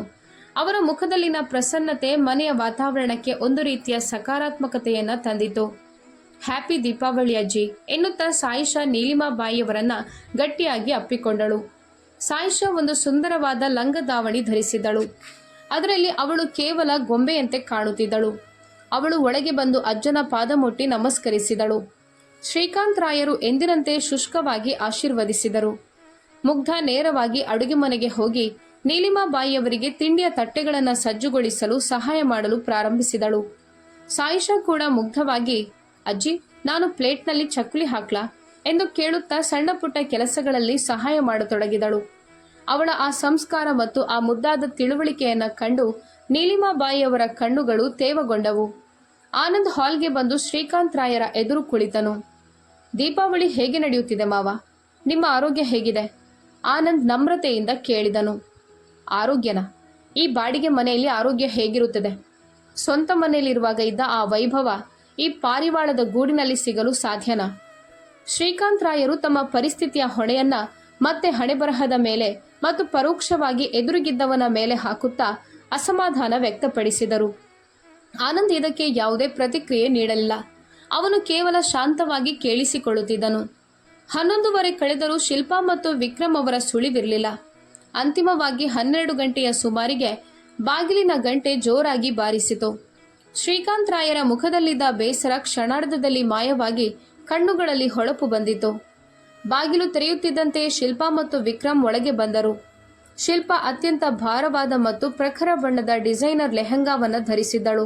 ಅದು ಈ ಕೌಟುಂಬಿಕ ಹಬ್ಬದ ಕಾರ್ಯಕ್ರಮಕ್ಕೆ ಅಷ್ಟಾಗಿ ಶೋಭಿಸುತ್ತಿರಲಿಲ್ಲ. ಅವಳ ಕೊರಳಲ್ಲಿ ಮತ್ತು ಕೈಗಳಲ್ಲಿ ತುಂಬಾ ಒಡವೆಗಳಿದ್ದವು ಮತ್ತು ಮೈ ಮೇಲೆ ದುಬಾರಿ ಪರ್ಫ್ಯೂಮ್ನ ವಾಸನೆ ಇತ್ತು. ವಿಕ್ರಮ್ ಪ್ರಸಿದ್ಧ ಬ್ರ್ಯಾಂಡ್ನ ಶೇರ್ವಾನಿ ಮಾದರಿಯ ಕುರ್ತಾ ಧರಿಸಿದ್ದನು. ಇಬ್ಬರ ಕೈಗಳಲ್ಲಿ ಒಣ ಹಣ್ಣುಗಳ ಮತ್ತು ದುಬಾರಿ ಚಾಕ್ಲೇಟ್ಗಳ ದೊಡ್ಡ ಹೊಳೆಯುವ ಹ್ಯಾಂಪರ್ಗಳಿದ್ದವು. Happy Diwali dad. ಟ್ರಾಫಿಕ್ ಹಬ್ಬದ ದಿನಗಳಲ್ಲಿ ಹೊರಗೆ ಬರೋದು ಎಷ್ಟು ಕಿರಿಕಿರಿ ಗೊತ್ತಾ? ನಮ್ಮ ದೊಡ್ಡ ಕಾರಿನಲ್ಲಿ ಬರೋದು ಅಂದರೆ. ಶಿಲ್ಪಾ ಸೋಫಾದ ಮೇಲೆ ಕುಳಿತು ಮೊದಲ ಡೈಲಾಗ್ ಹೊಡೆದಳು ಮತ್ತು ತನ್ನ ಐಫೋನನ್ನು ಟೇಬಲ್ ಮೇಲೆ ಇಟ್ಟಳು. ವಿಕ್ರಮ್ ಮಾತ್ರ ಮೇಲಿಂದ ಮೇಲೆ ನಕ್ಕು ನಮಸ್ಕರಿಸಿದನು ಮತ್ತು ಒಂದು ಮೂಲೆಯಲ್ಲಿ ಹೋಗಿ ಕುಳಿತನು. ಈ 2 ವರ್ಷಗಳಲ್ಲಿ ವಿಕ್ರಮ್ನಲ್ಲಿ ತುಂಬ ಬದಲಾವಣೆಯಾಗಿತ್ತು. ಅವನ ಕಣ್ಣುಗಳ ಕೆಳಗೆ ಕಪ್ಪು ವರ್ತುಲಗಳು ಬಂದಿದ್ದವು ಮತ್ತು ಮುಖದಲ್ಲಿ ಒಂದು ವಿಚಿತ್ರ ರೀತಿಯ ಒತ್ತಡ ಸ್ಪಷ್ಟವಾಗಿ ಕಾಣುತ್ತಿತ್ತು. ಅವನು ಒಳಗಿನಿಂದ ಸಂಪೂರ್ಣವಾಗಿ ಕುಸಿದು ಹೋಗಿದ್ದಾನೆ ಎಂಬುದು ಯಾರಿಗಾದರೂ ಸುಲಭವಾಗಿ ಅರ್ಥವಾಗುತ್ತಿತ್ತು. ಆದರೆ ಶ್ರೀಕಾಂತ್ ರಾವ್ ಮತ್ತು ಶಿಲ್ಪಾ ತಮ್ಮ ಆಡಂಬರದ ಲೋಕದಲ್ಲಿ ಮಗ್ನರಾಗಿದ್ದರು. ವಾಹ್, ಇದನ್ನೇ ಅಲ್ವಾ ನಿಜವಾದ ದೀಪಾವಳಿ ಎನ್ನೋದು. ನನ್ನ ಮಗಳು ಮತ್ತು ಅಳಿಯನ ಗತ್ತು ನೋಡಿ. ಶ್ರೀಕಾಂತ್ ರಾಯರು ಹ್ಯಾಂಪರ್ಗಳನ್ನು ಕೈಗೆತ್ತಿಕೊಳ್ಳುತ್ತಾ ಹೊಗಳಿಕೆಯ ಮಳೆ ಸುರಿಸಲಾರಂಭಿಸಿದರು. ನೀಲಿಮಾಬಾಯಿಯವರು ಸೆಂಟರ್ ಟೇಬಲ್ ಮೇಲೆ ತಿಂಡಿಯ ದೊಡ್ಡ ತಟ್ಟೆಗಳನ್ನು ತಂದಿಟ್ಟರು. ಆ ಘಮಘಮಿಸುವ ವಾಸನೆಗೆ ಸಾಯಿಷಾಳ ಬಾಯಲ್ಲಿ ನೀರುರಿತು. ಅವಳು ಒಂದು ಚಕ್ಕುಲಿಯನ್ನು ಕೈಗೆತ್ತಿಕೊಂಡಳು. ಅಯ್ಯೋ ಅಮ್ಮ, ಇದೆಲ್ಲ ಎಷ್ಟು ಆಯಿಲಿ ಆಗಿದೆ. ವಿಕ್ರಮ್, ನೀನು ಕೇವಲ ಒಂದು ಸಣ್ಣ ತುಂಡು ತಗೋ ಅಷ್ಟೆ. ನಮ್ಮ ಡಯಟ್ ನಡೆಯುತ್ತಿದೆ ಅಲ್ವಾ? ಶಿಲ್ಪ ಮೂಗಿಗೆ ನ್ಯಾಪ್ಕಿನ್ ಹಚ್ಚಿಕೊಳ್ಳುತ್ತಾ ಹೇಳಿದಳು. ಎಲ್ಲರೂ ತಿಂಡಿ ಸವಿಯಲು ಪ್ರಾರಂಭಿಸಿದರು. ಮನೆಯ ವಾತಾವರಣ ಮೇಲ್ನೋಟಕ್ಕೆ ಶಾಂತವಾಗಿತ್ತು. ಆದರೆ ಶ್ರೀಕಾಂತ್ ರಾಯರಿಗೆ ಈ ಶಾಂತಿಯನ್ನು ಹೆಚ್ಚು ಹೊತ್ತು ಸಹಿಸಲು ಸಾಧ್ಯವಾಗಲಿಲ್ಲ. ಅವರಿಗೆ ತಮ್ಮ ಆ ಹಳೆಯ ಗತ್ತನ್ನು ತೋರಿಸುವ ಹಂಬಲ ಮತ್ತೆ ಚಿಗುರಿತು. ಅವರು ಒಂದು ಬೇಸನ್ ಲ್ಯಾಡನ್ನು ಕೈಗೆತ್ತಿಕೊಂಡರು. ಮುಗ್ಧ ಮತ್ತು ಆನಂದ್ ಕಡೆಗೆ ಒಂದು ದೃಷ್ಟಿ ಬೀರಿದರು ಮತ್ತು ಅವರ ಆ ವಿಷಪೂರಿತ ಆಟ ಪ್ರಾರಂಭವಾಯಿತು. ಆನಂದ್ ರಾವ್, ವಯಸ್ಸು ಬೆಳೆಯುತ್ತಿದೆ ನಿಮ್ಮದು. ಈಗ 40ರ ಆಸುಪಾಸಿಗೆ ಬರ್ತೀರಿ. ಇನ್ನೆಷ್ಟು ದಿನ ಹೀಗೆ ಸರಳತೆಯ ಸೋಗು ಹಾಕಿಕೊಂಡು ಬಾಡಿಗೆ ಮನೆಯಲ್ಲಿ ವಾಸಿಸ್ತೀರಿ? ಶ್ರೀಕಾಂತ್ ರಾಯರ ಧ್ವನಿ ಇದ್ದಕ್ಕಿದ್ದಂತೆ ಏರಿತು. ಮುಗ್ಧಾಳ ಕೈಯಲ್ಲಿದ್ದ ತಿಂಡಿಯ ತುಂಡು ಅಲ್ಲೇ ನಿಂತಿತು. ನೀಲಿಮಾಬಾಯಿ ಹೆದರಿಕೆಯಿಂದ ಗಂಡನ ಕಡೆಗೆ ನೋಡಿದರು. ನೀವಿಬ್ರು ನೌಕರಿ ಮಾಡ್ತೀರಿ, ಆದರೆ ನಿಮ್ಮ ಮೈ ಮೇಲೆ ಕನಿಷ್ಠ ಒಂದು ಒಡವೆಯೂ ಇಲ್ಲ ಅಥವಾ ಸ್ವಂತ ಕಾರೂ ಇಲ್ಲ. ವಿಕ್ರಮ್ ಮತ್ತು ಶಿಲ್ಪಾಳಿಂದ ಏನಾದರೂ ಕಲಿಯಿರಿ. ಅವರನ್ನು ನೋಡಿ, ಅವರು 35ನೇ ವಯಸ್ಸಿನಲ್ಲೇ ಸೀವುಡ್ಸ್ನಲ್ಲಿ 3 ಕೋಟಿಯ ಫ್ಲ್ಯಾಟ್ ತಗೊಂಡಿದ್ದಾರೆ. ಅಪಾರ್ಟ್ಮೆಂಟಿಗೆ ಪ್ರವೇಶಿಸಿದರೆ ಸಾಕು, ನನ್ನ ಎದೆ ಹೆಮ್ಮೆಯಿಂದ ಉಬ್ಬುತ್ತದೆ. ಮತ್ತೆ ನೀವು? ಶ್ರೀಕಾಂತ್ ರಾಯರು ಈಗ ತಮ್ಮ ಹಳೆಯ ಚಾಳಿಗೆ ಮರಳಿದ್ದರು. ಅಪ್ಪ, ಇಂದು ಹಬ್ಬದ ದಿನ, ನಾವು ತಿಂಡಿ ಸವಿಯೋಣ ಅಲ್ವಾ? ದಯವಿಟ್ಟು ಶಾಂತವಾಗಿರಿ. ಮುಗ್ಧ ಅತ್ಯಂತ ಸಂಯಮದಿಂದ ವಿಷಯವನ್ನು ಬದಲಾಯಿಸಲು ಪ್ರಯತ್ನಿಸಿದಳು. ಆದರೆ ಶ್ರೀಕಾಂತ್ ರಾಯರು ನಿಲ್ಲುವವರೇ. ಅವರೀಗ ತಮ್ಮ ಗಮನವನ್ನು ಪುಟ್ಟ ಸಾಯಿಷಾ ಕಡೆಗೆ ತಿರುಗಿಸಿದರು. ಅರೆ, ಏನು ಶಾಂತವಾಗಿರೋದು? ನಾಳೆ ಈ ಸಾಯಿಷಾ ದೊಡ್ಡವಳಾಗ್ತಾಳೆ. ಅವಳಿಗೆ ಏನು ಭವಿಷ್ಯ ಕೊಡ್ತೀರಿ ನೀವು? ವಿಕ್ರಮ್ನ ನೋಡಿ, ಅವನ ಲೈಫ್ ಸ್ಟೈಲ್ ನೋಡಿ. ನೀವೀ ಹುಡುಗಿಯನ್ನು ಜನ್ಮ ಬಿಡಿ ಇಂತಹ ಬಡತನದಲ್ಲಿ ಮತ್ತು ಬಾಡಿಗೆ ಮನೆಯಲ್ಲಿ ಇರಿಸ್ತೀರಾ? ನಿಮ್ಮ ಈ ಭಿಕ್ಷುಕತನದ ಜೀವನ ಶೈಲಿಯಿಂದ ಈ ಹುಡುಗಿಯ ಭವಿಷ್ಯವು ಅಂಧಕಾರಕ್ಕೆ ತಳ್ಳಲ್ಪಡುತ್ತದೆ. ಈ ದರಿದ್ರ ವಾತಾವರಣವನ್ನು ನೋಡಿ ಯಾರೂ ಒಳ್ಳೆಯ ಸಂಬಂಧವನ್ನು ತರೋದಿಲ್ಲ. ಶ್ರೀಕಾಂತ್ ರಾಯರ ಈ ಮಾತುಗಳು ಅತ್ಯಂತ ಹರಿತವಾದ ಚಾಕುವಿನಂತೆ ಚುಚ್ಚಿದವು. ದರಿದ್ರ ಭಿಕ್ಷುಕತನದ ಜೀವನ, ಹುಡುಗಿಯ ಭವಿಷ್ಯ ಅಂಧಕಾರದಲ್ಲಿ. ಈ ಮಾತುಗಳು ನೇರವಾಗಿ ಆನಂದ್ನ ಎದೆಗೆ ನಾಟಿದವು.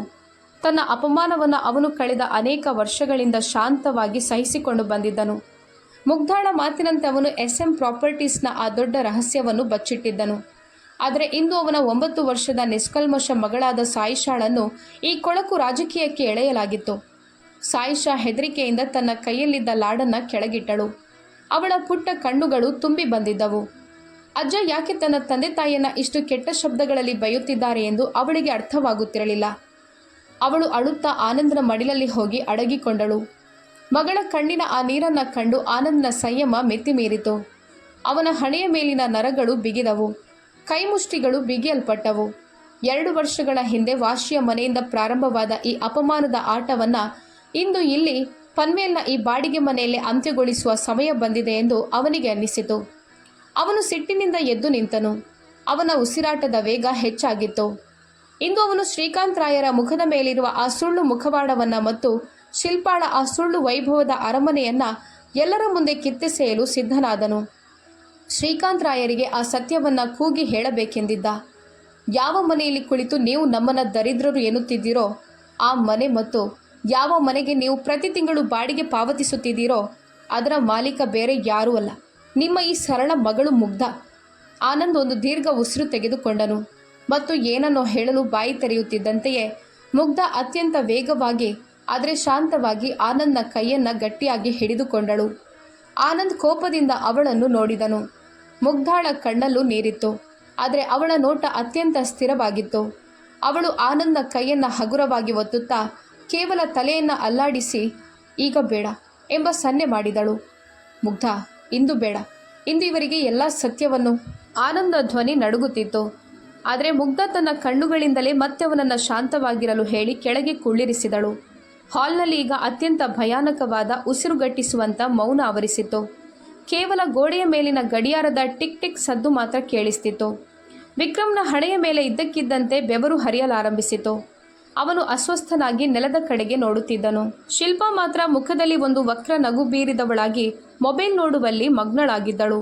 ಮತ್ತು ಶ್ರೀಕಾಂತ್ ರಾಯರು ಎದೆ ಉಬ್ಬಿಸಿ ತಾವು ಇವರಿಬ್ಬರನ್ನು ಶಾಶ್ವತವಾಗಿ ಸುಮ್ಮನಿರಿಸಿದ್ದೇವೆ ಎಂಬ ವಿಜಯದ ಹಮ್ಮಿನಲ್ಲಿ ತಮ್ಮ ಬೇಸನ್ ಲಾಡನ್ನು ಸವಿಯುತ್ತಿದ್ದರು. ವಾತಾವರಣ ಎಷ್ಟು ಉದ್ವಿಗ್ನಗೊಂಡಿತ್ತೆಂದರೆ ಅಲ್ಲಿ ಒಂದು ಸಣ್ಣ ಸೂಜಿ ಬಿದ್ದರೂ ಬಾಂಬ್ ಸಿಡಿದಂತೆ ಸದ್ದು ಮಾಡುತ್ತಿತ್ತು.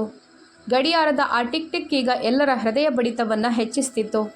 ಮುಗ್ಧ ಆನಂದನ ಶಾಂತವಾಗಿರಲು ಹೇಳಿದ್ದರೂ ಮನೆಯೊಳಗಿನ ಗಾಳಿ ಈಗ ಭಾರವಾಗಿತ್ತು. ಶ್ರೀಕಾಂತ್ ರಾಯರ ಅಹಂಕಾರ ಮಾತ್ರ ಈ ಮೌನದ ಲಾಭ ಪಡೆಯುತ್ತಾ ಇನ್ನಷ್ಟು ಉಬ್ಬುತ್ತಿತ್ತು. ತಾವು ನೀಡಿದ ಚುಚ್ಚುಮಾತುಗಳನ್ನು ಮುಗ್ಧ ಮತ್ತು ಆನಂದ್ ಮೌನವಾಗಿ ಸಹಿಸಿಕೊಳ್ಳುತ್ತಿದ್ದಾರೆ ಎಂಬ ಕಲ್ಪನೆಯೇ ಅವರಿಗೆ ಸುಖ ನೀಡುತ್ತಿತ್ತು. ನೀಲಿಮಾ, ನೀನು ಎಲೆ ಅಡಿಕೆ ಡಬ್ಬಿಯನ್ನು ಇತ್ತಕೊಡು. ಶ್ರೀಕಾಂತ್ ರಾಯರು ಹುಕುಂ ಹೊರಡಿಸಿದರು ಮತ್ತು ಎಲೆ ಅಡಿಕೆ ಅಗಿಯುತ್ತಾ ಮತ್ತೆ ಮಾತನಾಡಲು ಪ್ರಾರಂಭಿಸಿದರು. ನೋಡಿದ್ರಾ, ನಾನು ಹೇಳಿದ್ರಲ್ಲಿ ಸತ್ಯವಿದೆ. ಅದಕ್ಕಾಗಿ ನೀವು ಸುಮ್ಮನಿದ್ದೀರಿ. ಜಗತ್ತಿನಲ್ಲಿ ಬದುಕಬೇಕೆಂದರೆ ನಿಮ್ಮದೊಂದು ಲೆವೆಲ್ ಇರಬೇಕು ಮತ್ತು ಆ ಲೆವೆಲ್ ಬರುವುದು ಕೇವಲ ಹಣ ಮತ್ತು ಜೀವನ ಶೈಲಿಯಿಂದ ಮಾತ್ರ. ಮುಗ್ಧ ಇನ್ನು ಶಾಂತವಾಗಿಯೇ ಇದ್ದಳು. ಅವಳ ಕಣ್ಣುಗಳು ಕೇವಲ ಸಾಯಿಶಾಳ ಮೇಲಿದ್ದವು. ಅವಳೀಗ ಅಳುವುದನ್ನು ನಿಲ್ಲಿಸಿ ಅಜ್ಜಿಯ ಮಡಿಲಲ್ಲಿ ಕುಳಿತಿದ್ದಳು. ಶ್ರೀಕಾಂತ್ ರಾಯರು ಒಂದು ದೀರ್ಘ ಉಸಿರು ತೆಗೆದುಕೊಂಡರು, ಗಂಟಲನ್ನು ಸರಿಪಡಿಸಿಕೊಂಡರು ಮತ್ತು ಎಲ್ಲರ ಕಡೆಗೆ ಒಂದು ವಿಜಯದ ದೃಷ್ಟಿ ಬೀರುತ್ತಾ ಒಂದು ದೊಡ್ಡ ಘೋಷಣೆ ಮಾಡಿದರು. ನಿಮ್ಮೆಲ್ಲರಿಗೂ ಹೇಳಿಬಿಡುತ್ತೇನೆ, ಹಿಂದೆ ನನ್ನ ವ್ಯವಹಾರದಲ್ಲಿ ಉಂಟಾದ ನಷ್ಟದಲ್ಲಿ ನನ್ನ ಎಲ್ಲ ನಗದು ಹಣ ಹೋಯಿತು. ವಾಶಿಯ ಮನೆಯೂ ಹೋಯಿತು. ಈಗ ನನ್ನ ಹೆಸರಿನಲ್ಲಿ ಕೇವಲ ಊರಿನಲ್ಲಿರುವ ಆ 7-8 ಎಕರೆ ಹೊಲ ಮತ್ತು ಆ ಸ್ವಲ್ಪ ಖಾಲಿ ಜಾಗ ಮಾತ್ರ ಉಳಿದಿದೆ. ಅದೇ ನನ್ನ ನಿಜವಾದ ಆಸ್ತಿ. ಮತ್ತು ನಾನೊಂದು ನಿರ್ಧಾರ ಮಾಡಿದ್ದೇನೆ. ಆ ಎಲ್ಲ ಜಮೀನನ್ನು ನಾನು ಕೇವಲ ಶಿಲ್ಪಾಳ ಹೆಸರಿಗೆ ಮಾತ್ರ ಮಾಡುತ್ತೇನೆ. ಯಾಕಂದರೆ ಅವಳೇ ನನ್ನ ಲೆವೆಲ್ಗೆ ತಕ್ಕವಳು. ಅವಳು ಮತ್ತು ವಿಕ್ರಮ್ ಸ್ವಂತವಾಗಿ ಏನು ಸಾಮ್ರಾಜ್ಯ ಕಟ್ಟಿದ್ದಾರೋ ಅದಕ್ಕೆ ಈ ಜಮೀನಿನ ಸಹಾಯವಾಗುತ್ತದೆ. ಬಾಕಿ ಇರುವವರಿಗೆ ಅಂದರೆ ಮುಗ್ಧ ಮತ್ತು ಆನಂದ್ಗೆ ಸ್ವಂತ ಮನೆ ತಗೊಳ್ಳುವ ಅಕ್ಕಲೇ ಇಲ್ಲದವರ ಕೈಗೆ ಜಮೀನು ಕೊಟ್ಟು ಅದನ್ನು ನಾನು ಯಾಕೆ ಹಾಳು ಮಾಡಲಿ?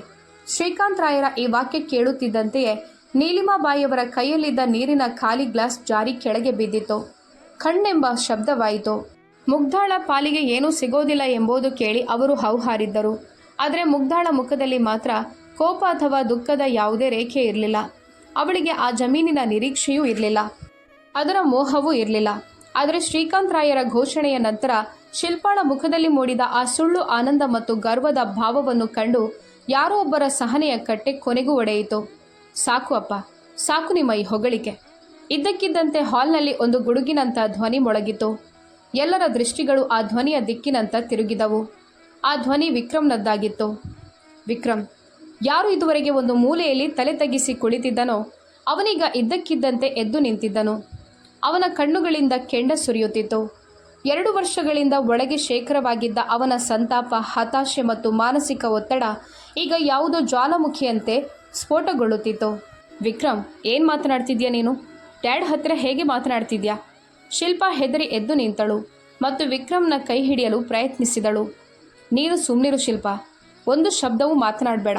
ವಿಕ್ರಮ್ ಅವಳ ಕೈಯನ್ನು ಕೊಡವಿದನು. ಅವನ ಧ್ವನಿ ಎಷ್ಟು ಜೋರಾಗಿತ್ತೆಂದರೆ ಶಿಲ್ಪಾ ಹೆದರಿ ಅಜ್ಜಿಯ ಸೆರಗಿನ ಹಿಂದೆ ಅಡಗಿಕೊಂಡಳು. ಶ್ರೀಕಾಂತ್ ರಾಯರು ಇದ್ದಲ್ಲೇ ಕುಸಿದು ಹೋದರು. ಅರೆ ಅಳಿಯಂದ್ರೆ, ಏನಾಯಿತು ಹಠಾತ್ ಆಗಿ? ನಾನು ನಿಮ್ಮ ಒಳ್ಳೆಯದಕ್ಕೆ ಮಾತನಾಡ್ತಿದ್ದೆ ಅಲ್ವಾ? ಯಾವ ಹೊಗಳಿಕೆ ಮಾಡ್ತಿದ್ದೀರಿ ಅಂಕಲ್ ನೀವು ನಮ್ಮನ್ನು? ಎಂಥ ಲೆವೆಲ್ ಮತ್ತು ಎಂತಹ ಸಾಮ್ರಾಜ್ಯ! ವಿಕ್ರಮ್ 2 ಕೈಗಳಿಂದ ತನ್ನ ತಲೆ ಹಿಡಿದುಕೊಂಡನು. ಅವನ ಕಣ್ಣುಗಳಲ್ಲಿ ಈಗ ಸಿಟ್ಟಿನ ಜೊತೆಗೆ ಅಸಹಾಯಕತೆಯ ಕಣ್ಣೀರು ತುಂಬಿಕೊಳ್ಳಲಾರಂಭಿಸಿತು. ಆ ನಿಮ್ಮ ಸೀವುಡ್ಸ್ನ 3 ಕೋಟಿಯ ಫ್ಲ್ಯಾಟ್ ಮತ್ತು ಆ ಲಕ್ಷಾಂತರ ರೂಪಾಯಿಯ ಕಾರು ಎಲ್ಲವೂ ಸುಳ್ಳು ಅಂಕಲ್. ಎಲ್ಲವೂ ಒಂದು ದೊಡ್ಡ ಬೂಟಾಟಿಕೆಯ ಪ್ರದರ್ಶನ ಅಷ್ಟೇ. ವಿಕ್ರಮ್ ಕಿರುಚಿದನು. ಅವನ ಶಬ್ದಗಳು ಇಡೀ ಮನೆಯಲ್ಲಿ ಯಾವುದೋ ಬಾಂಬ್ ಸಿಡಿದಂತೆ ಪ್ರತಿಧ್ವನಿಸಿದವು. ಶ್ರೀಕಾಂತ್ ರಾಯರ ಮುಖದ ಬಣ್ಣ ಕ್ಷಣಾರ್ಧದಲ್ಲಿ ಮಾಯವಾಯಿತು. ಸುಳ್ಳ ಅಂದರೆ ಏನು? ಆ ನಿಮ್ಮ ಫ್ಲ್ಯಾಟ್? ಆ ಫ್ಲ್ಯಾಟ್ ನನ್ನದಲ್ಲ, ಅದು ಬ್ಯಾಂಕಿನದ್ದು. ವಿಕ್ರಮ್ ಹತಾಶೆಯಿಂದ 2 ಕೈಗಳನ್ನು ಗಾಳಿಯಲ್ಲಿ ಬೀಸುತ್ತಾ ಹೇಳಿದನು. ಶಿಲ್ಪಾಳ ಆ ಪ್ರದರ್ಶನದ ಹಠಕ್ಕಾಗಿ ಮತ್ತು ನಿಮಗೆ ಸಮಾಜದಲ್ಲಿ ದೊಡ್ಡ ಪ್ರತಿಷ್ಠೆ ಮೆರೆಯಬೇಕಿತ್ತು ಎಂಬ ಕಾರಣಕ್ಕಾಗಿ ನಾನು ನನ್ನ ಶಕ್ತಿ ಮೀರಿ ಸಾಲ ಪಡೆದೆ. ತಿಂಗಳಿಗೆ 1.5 ಲಕ್ಷ ರೂಪಾಯಿ ಕೇವಲ EMI ಹೋಗುತ್ತಿದೆ ನಂದು. ರಾತ್ರಿ ಪೂರ್ತಿ ನನಗೆ ನಿದ್ದೆ ಇರೋದಿಲ್ಲ. ನನ್ನ ಕ್ರೆಡಿಟ್ ಕಾರ್ಡ್ಗಳು ಸಂಪೂರ್ಣವಾಗಿ ಬ್ಲಾಕ್ ಆಗಿವೆ. ಮತ್ತು ಇಂದು ಬೆಳಗ್ಗೆ ಬ್ಯಾಂಕಿನ ಫೈನಲ್ ನೋಟಿಸ್ ಬಂದಿದೆ ಅಂಕಲ್. ವಿಕ್ರಮ್ನ ಗಂಟಲಲ್ಲಿ ಬಿಕ್ಕಳಿಕೆ ತುಂಬಿ ಬಂತು. ಅವನು ಒಂದು ಕ್ಷಣದಲ್ಲಿ ಸಂಪೂರ್ಣವಾಗಿ ಕುಸಿದು ಸೋಫಾದ ಮೇಲೆ ಬಿದ್ದನು. ಇನ್ನು 15 ದಿನಗಳಲ್ಲಿ ಬ್ಯಾಂಕ್ ಆ ಫ್ಲ್ಯಾಟ್ ಮತ್ತು ಕಾರನ್ನು ಜಪ್ತಿ ಮಾಡಲಿದೆ. ನಾವು ಸಂಪೂರ್ಣವಾಗಿ ರಸ್ತೆಗೆ ಬಂದಿದ್ದೇವೆ. ನಾನು ದಿವಾಳಿಯಾಗಿದ್ದೇನೆ ಅಂಕಲ್. ಈಗ ನಮಗೆ ವಾಸಿಸಲು ಮನೆ ಕೂಡ ಇಲ್ಲ. ವಿಕ್ರಮ್ 2 ಕೈಗಳಿಂದ ಮುಖ ಮುಚ್ಚಿಕೊಂಡು ಸಣ್ಣ ಮಗುವಿನಂತೆ ಬಿಕ್ಕಿ ಬಿಕ್ಕಿ ಅಳಲಾರಂಭಿಸಿದನು. ಇಡೀ ಹಾಲ್ನಲ್ಲಿ ಈಗ ಸ್ಮಶಾನ ಮೌನ ಆವರಿಸಿತು. ಶ್ರೀಕಾಂತ್ ರಾಯರ ಕಾಲ ಕೆಳಗಿನ ನೆಲ ಮಾತ್ರವಲ್ಲ, ಅವರ ಇಡೀ ಅಸ್ತಿತ್ವದ ಅಡಿಪಾಯವೇ ಯಾರೂ ಅಲುಗಾಡಿಸಿದಂತಾಯಿತು. ಅವರು ಸ್ತಬ್ಧರಾಗಿ ವಿಕ್ರಮ್ನನ್ನ ನೋಡುತ್ತಿದ್ದರು. ಯಾವ ಅಳಿಯ ಮತ್ತು ಮಗಳ ಹಣದ ಬಗ್ಗೆ ಅವರು ಜೀವನವಿಡೀ ಅಷ್ಟು ಸುಳ್ಳು ಹೆಮ್ಮೆ ಪಟ್ಟಿದ್ದರೋ, ಯಾರ ಕಾರಣಕ್ಕಾಗಿ ಅವರು ಮುಗ್ಧಾಳನ್ನ ದರಿದ್ರೆ ಅಂತ ಕರೆದಿದ್ದರೋ, ಆ ಇಡೀ ವೈಭವದ ಅರಮನೆ ಒಳಗಿನಿಂದ ಸಂಪೂರ್ಣವಾಗಿ ಕೊಳೆತು ಹೋಗಿತ್ತು ಎಂಬ ಸತ್ಯವನ್ನು ಅವರಿಗೆ ಅರಗಿಸಿಕೊಳ್ಳಲು ಸಾಧ್ಯವಾಗುತ್ತಿರಲಿಲ್ಲ. ಶಿಲ್ಪಾ, ಇದೇನು ಹೇಳ್ತಿದ್ದಾನೆ ವಿಕ್ರಮ್? ಶ್ರೀಕಾಂತ್ ರಾಯರ ಧ್ವನಿ ಮೊದಲಿನಂತೆ ಗಂಭೀರವಾಗಿರಲಿಲ್ಲ. ಅದು ನಡುಗುತ್ತಿತ್ತು, ಹೆದರಿತ್ತು. ಶಿಲ್ಪ ಏನನ್ನೂ ಮಾತನಾಡಲು ಸಾಧ್ಯವಾಗಲಿಲ್ಲ. ಅವಳ ಸುಳ್ಳಿನ ಮುಖವಾಡ ಎಲ್ಲರ ಮುಂದೆ ಹರಿದು ಹೋಗಿತ್ತು. ಅವಳು ತಲೆ ತಗ್ಗಿಸಿದಳು ಮತ್ತು ಜೋರಾಗಿ ಅಳಲು ಪ್ರಾರಂಭಿಸಿದಳು. ಆ ಭಾರವಾದ ಮತ್ತು ಭರ್ಜರಿ ಲೆಹೆಂಗಾದಲ್ಲಿ ಅವಳೀಗ ಅತ್ಯಂತ ದಯನೀಯವಾಗಿ ಕಾಣುತ್ತಿದ್ದಳು. ನೀಲಿಮಾಬಾಯಿ ತಲೆಗೆ ಕೈ ಹೊತ್ತು ಗೋಡೆಗೆ ಹೊರಗೆ ನಿಂತಿದ್ದರು. ತಮ್ಮ ಇಬ್ಬರು ಹೆಣ್ಣು ಮಕ್ಕಳ ಜೀವನ ಉದ್ಧ್ವಸ್ತವಾಯಿತು ಅಂತ ಅವರಿಗೆ ಅನ್ನಿಸ್ತಿತ್ತು. ಒಬ್ಬಳ ಜೀವನ ಸರಳತೆ ಮತ್ತು ಬಾಡಿಗೆ ಮನೆಯಿಂದಾಗಿ ಹೋಯಿತು ಎಂಬುದು ಅವರ ತಿಳುವಳಿಕೆಯಾಗಿತ್ತು ಮತ್ತು ಇನ್ನೊಬ್ಬಳ ಜೀವನ ಅತಿಯಾದ ಆಡಂಬರದಿಂದಾಗಿ ರಸ್ತೆಗೆ ಬಂದಿತ್ತು. ಮುಗ್ಧಾ ಮತ್ತು ಆನಂದ್ ಒಬ್ಬರನ್ನೊಬ್ಬರು ನೋಡಿಕೊಂಡರು. ಆನಂದ್ಗೆ ಈಗ ಮುಗ್ಧಾಳ ಆ ಮೌನದ ನಿಜವಾದ ಅರ್ಥ ತಿಳಿಯಿತು. ಮುಗ್ಧಾ ಆಗ ತನ್ನನ್ನು ಯಾಕೆ ತಡೆದಳು ಎಂಬುದು ಅವನಿಗೆ ಈಗ ಅರಿವಾಯಿತು. ವಿಕ್ರಮ್ನ ಈ ಪ್ರದರ್ಶನದ ಬುಗ್ಗೆ ಒಂದು ದಿನ ಅಲ್ಲದಿದ್ದರೆ ಒಂದು ದಿನ ಒಡೆಯಲೇಬೇಕಿತ್ತು ಮತ್ತು ಅದನ್ನು ಅವರೇ ಒಡೆಯಲು ಬಿಡಬೇಕು ಎಂಬ ಮುಗ್ಧಾಳ ನಿರ್ಧಾರ ಎಷ್ಟು ನಿಖರವಾಗಿತ್ತು ಎಂಬುದು ಆನಂದ್ಗೆ ಮನವರಿಕೆಯಾಯಿತು. ಶ್ರೀಕಾಂತ್ ರಾಯರ ತಲೆಯಲ್ಲಿ ಈಗ ಭಯಾನಕ ಆಲೋಚನೆಗಳು ನಡೆಯುತ್ತಿದ್ದವು. ಅವರಿಗೆ ತಮ್ಮ ತಪ್ಪು ಅರ್ಥವಾಗತೊಡಗಿತ್ತು. ಆದರೂ ಅವರ ಮನಸ್ಸಿನಲ್ಲಿ ಒಂದು ಕೊನೆಯ ಸ್ವಾರ್ಥದ ಆಲೋಚನೆ ಮಿಂಚಿ ಹೋಯಿತು. ಸರಿ, ವಿಕ್ರಮ್ ಮತ್ತು ಶಿಲ್ಪ ರಸ್ತೆಗೆ ಬಂದಿದ್ದರು. ಅವರಿಗೆ ವಾಸಿಸಲು ಮನೆ ಇಲ್ಲ. ಆದರೆ ನಾನು ಕೂಡ ಎಲ್ಲಿದ್ದೇನೆ? ಸ್ವಂತ ಮನೆಯಲ್ಲ. ನಾನು ಕೂಡ ಈ ಬಾಡಿಗೆ ಮನೆಯಲ್ಲೇ ಇದ್ದೇನೆ. ಆದರೆ ಈಗ ನನ್ನ ಹತ್ತಿರ ಆ ಹಳ್ಳಿಯಲ್ಲಿರುವ ಜಮೀನು ಇದೆಯಲ್ಲ, ಅದನ್ನು ಮಾರಿ ನಾನು ಶಿಲ್ಪಾಳಿಗಾಗಿ ಒಂದು ಸಣ್ಣ ಫ್ಲ್ಯಾಟ್ ತಗೊಳ್ಳುತ್ತೇನೆ. ಇದೇ ಆಲೋಚನೆ ಅವನ ಮನಸ್ಸಿನಲ್ಲಿ ಸುಳಿಯುತ್ತಿತ್ತು. ವಿಕ್ರಮ್ನ ಆ ಹೃದಯ ವಿದ್ರಾವಕ ಸತ್ಯದ ಕಥನದ ನಂತರ ಹಾಲ್ನಲ್ಲಿ ಎಂತಹ ಭಯಾನಕ ಸ್ಮಶಾನ ಮೌನ ಆವರಿಸಿತ್ತು ಎಂದರೆ ಅಲ್ಲಿ ಕೇವಲ ಉಸಿರಾಟದ ಮತ್ತು ವಿಕ್ರಮ್ನ ಬಿಕ್ಕಳಿಕೆಯ ಧ್ವನಿಗಳು ಮಾತ್ರ ಕೇಳಿಸುತ್ತಿದ್ದವು. ದೀಪಾವಳಿಯ ದಿನದಂದು ಯಾವ ಮನೆಯಲ್ಲಿ ಸುಖದ ನಗು ಪ್ರತಿಧ್ವನಿಸಬೇಕಿತ್ತೋ ಅಲ್ಲಿ ಈಗ ಉಳಿದಿರುವುದು ಕೇವಲ ಪಶ್ಚಾತ್ತಾಪ ಮತ್ತು ಕುಸಿದು ಬಿದ್ದ ಸುಳ್ಳು ಅಹಂಕಾರ ಮಾತ್ರ. ಶ್ರೀಕಾಂತ್ ರಾಯರು ಶೂನ್ಯದತ್ತ ದೃಷ್ಟಿ ನೆಟ್ಟು ಕುಳಿತಿದ್ದರು. ಶಿಲ್ಪಾಳ ಯಾವ ಸಂಪತ್ತಿನ ಬಗ್ಗೆ ಅವರಿಗೆ ಅಷ್ಟು ಹೆಮ್ಮೆ ಇತ್ತೋ ಆ ಸಂಪತ್ತು ಕೇವಲ ಗಾಳಿಯಲ್ಲಿನ ಒಂದು ಬುಗ್ಗೆಯಾಗಿತ್ತು ಎಂಬ ಸತ್ಯವನ್ನು ಅರಗಿಸಿಕೊಳ್ಳೋದು ಅವರ ಮೆದುಳಿನ ಶಕ್ತಿಯನ್ನು ಮೀರಿದ ವಿಷಯವಾಗಿತ್ತು. ಅವರಿಗೆ ಏನು ಮಾತನಾಡಬೇಕು ಎಂದು ತಿಳಿಯುತ್ತಿರಲಿಲ್ಲ. ಅವರ ತಲೆಯಲ್ಲಿನ ವಿಚಾರಗಳ ಚಕ್ರ ನಿಂತು ಹೋಗಿತ್ತು. ನೀಲಿಮಾಬಾಯಿಯವರಂತೂ ತಲೆಗೆ ಕೈ ಹೊತ್ತು ಗೋಡೆಯ ಆಧಾರ ಪಡೆದಿದ್ದರು. ಉಸಿರುಗಟ್ಟಿಸುವಂಥ ಈ ಮೌನದಲ್ಲಿ ಪ್ರತಿ ಸೆಕೆಂಡ್ ಕೂಡ ಒಂದು ಗಂಟೆಯಂತೆ ಭಾಸವಾಗುತ್ತಿದ್ದಾಗ ಇದ್ದಕ್ಕಿದ್ದಂತೆ ಸೆಂಟರ್ ಟೇಬಲ್ ಮೇಲೆ ಇರಿಸಲಾಗಿದ್ದ ಮುಗ್ಧಾಳ ಫೋನ್ನಿಂದ ಬೀಪ್ ಬೀಪ್ ಎಂಬ ತೀಕ್ಷ್ಣವಾದ ಧ್ವನಿ ಕೇಳಿಸಿತು. ಆ ಧ್ವನಿಗೆ ಎಲ್ಲರೂ ಬೆಚ್ಚಿಬಿದ್ದರು. ಶ್ರೀಕಾಂತ್ ರಾಯರು ಮೊದಲೇ ಹತಾಶೆ ಮತ್ತು ಸಿಟ್ಟಿನ ಒಂದು ವಿಚಿತ್ರ ಮನಸ್ಥಿತಿಯಲ್ಲಿದ್ದರು. ಅತ್ಯಂತ ಕಿರಿಕಿರಿಯಿಂದ ಆ ಫೋನನ್ನು ಕೈಗೆತ್ತಿಕೊಂಡರು. ಯಾರೋ ಯಾವುದೋ ಫಾಲ್ತು ಮೆಸೇಜ್ ಕಳಿಸಿರ್ಬೋದು, ಅದನ್ನು ಪಕ್ಕಕ್ಕೆ ಎಸೆಯಬೇಕು ಎಂದು ಅವರಿಗೆ ಅನ್ನಿಸಿತು. ಆದರೆ ಫೋನ್ನ ಸ್ಕ್ರೀನ್ ಬೆಳಗಿತ್ತು ಮತ್ತು ಆ ಬೆಳಗಿದ ಸ್ಕ್ರೀನ್ ಮೇಲೆ ಬಂದಿದ್ದ ಒಂದು ಇಮೇಲ್ ನೋಟಿಫಿಕೇಶನ್ ಅವರ ಗಮನ ಸೆಳೆಯಿತು. ಸ್ಕ್ರೀನ್ ಮೇಲೆ ಸ್ಪಷ್ಟ ಅಕ್ಷರಗಳಲ್ಲಿ ಬರೆಯಲಾಗಿತ್ತು, SM ಪ್ರಾಪರ್ಟೀಸ್, ನವೆಂಬರ್ ತಿಂಗಳ ಬಾಡಿಗೆ ಜಮೆಯಾಗಿದೆ. ಶ್ರೀಕಾಂತ್ ರಾಯರ ಕಣ್ಣಿನ ರೆಪ್ಪೆಗಳು ಕುಗ್ಗಿದವು. SM ಪ್ರಾಪರ್ಟೀಸ್ ಈ ಹೆಸರು ಅವರಿಗೆ ಪರಿಚಯವಿತ್ತು. 2 ವರ್ಷಗಳ ಹಿಂದೆ ಇದೇ ಹೆಸರಿನ ಕಂಪನಿಯೊಂದಿಗೆ ಅವರು ಈ ಮನೆಯ ಬಾಡಿಗೆ ಕರಾರಿನ ಕಾಗದಕ್ಕೆ ಸಹಿ ಹಾಕಿದ್ದರು. ಅವರು ಅರಿಯದೆಯೇ ಬೆರಳಿನಿಂದ ಆ ನೋಟಿಫಿಕೇಶನ್ ಬಾರನ್ನು ಕೆಳಕ್ಕೆ ಎಳೆದರು. ಇಡೀ ಡ್ಯಾಶ್ ಬೋರ್ಡ್ ಅವರ ಕಣ್ಣೆದುರು ತೆರೆದುಕೊಂಡಿತು. ಅಲ್ಲಿ ಸಾಲಾಗಿ ಪ್ರಾಪರ್ಟಿಗಳು ಮತ್ತು ಬಾಡಿಗೆದಾರರ ಹೆಸರುಗಳಿದ್ದವು. ಶ್ರೀಕಾಂತ್ ರಾಯರ ಕಣ್ಣುಗಳು ಆ ಪಟ್ಟಿಯ ಮೇಲೆ ಕೆಳಕ್ಕೆ ಚಲಿಸತೊಡಗಿದವು. ಯೂನಿಟ್ 1 ವಾಣಿಜ್ಯ ಮಳಿಗೆ, ಉಲ್ವೆ ಬಾಡಿಗೆ ಜಮೆ. ಯೂನಿಟ್ 2 ಫ್ಲ್ಯಾಟ್ 202 ಪನ್ವೇಲ್ ಬಾಡಿಗೆ ಜಮೆ. ಮತ್ತು ಇದ್ದಕ್ಕಿದ್ದಂತೆ ಅವರ ಬೆರಳು ಒಂದು ಸಾಲಿನ ಮೇಲೆ ಬಂದು ನಿಂತಿತು. ಯೂನಿಟ್ ಫ್ಲ್ಯಾಟ್ 402 ಪ್ರಸ್ತುತ ವಿಳಾಸದು. ಬಾಡಿಗೆದಾರ ಶ್ರೀಕಾಂತ್ ಮತ್ತು ನೀಲಿಮಾ. ರೂಪಾಯಿ 18,000 ಜಮೆ. ಅವರ ಕಣ್ಣುಗಳು ಅರಳಿದವು. ಉಸಿರು ಎದೆಯಲ್ಲೇ ಸಿಕ್ಕಿ ಹಾಕಿಕೊಂಡಿತು. ಅವರು ಅತ್ಯಂತ ವೇಗವಾಗಿ ಸ್ಕ್ರೀನ್ನ ತುತ್ತ ತುದಿಯಲ್ಲಿ ನೋಡಿದರು.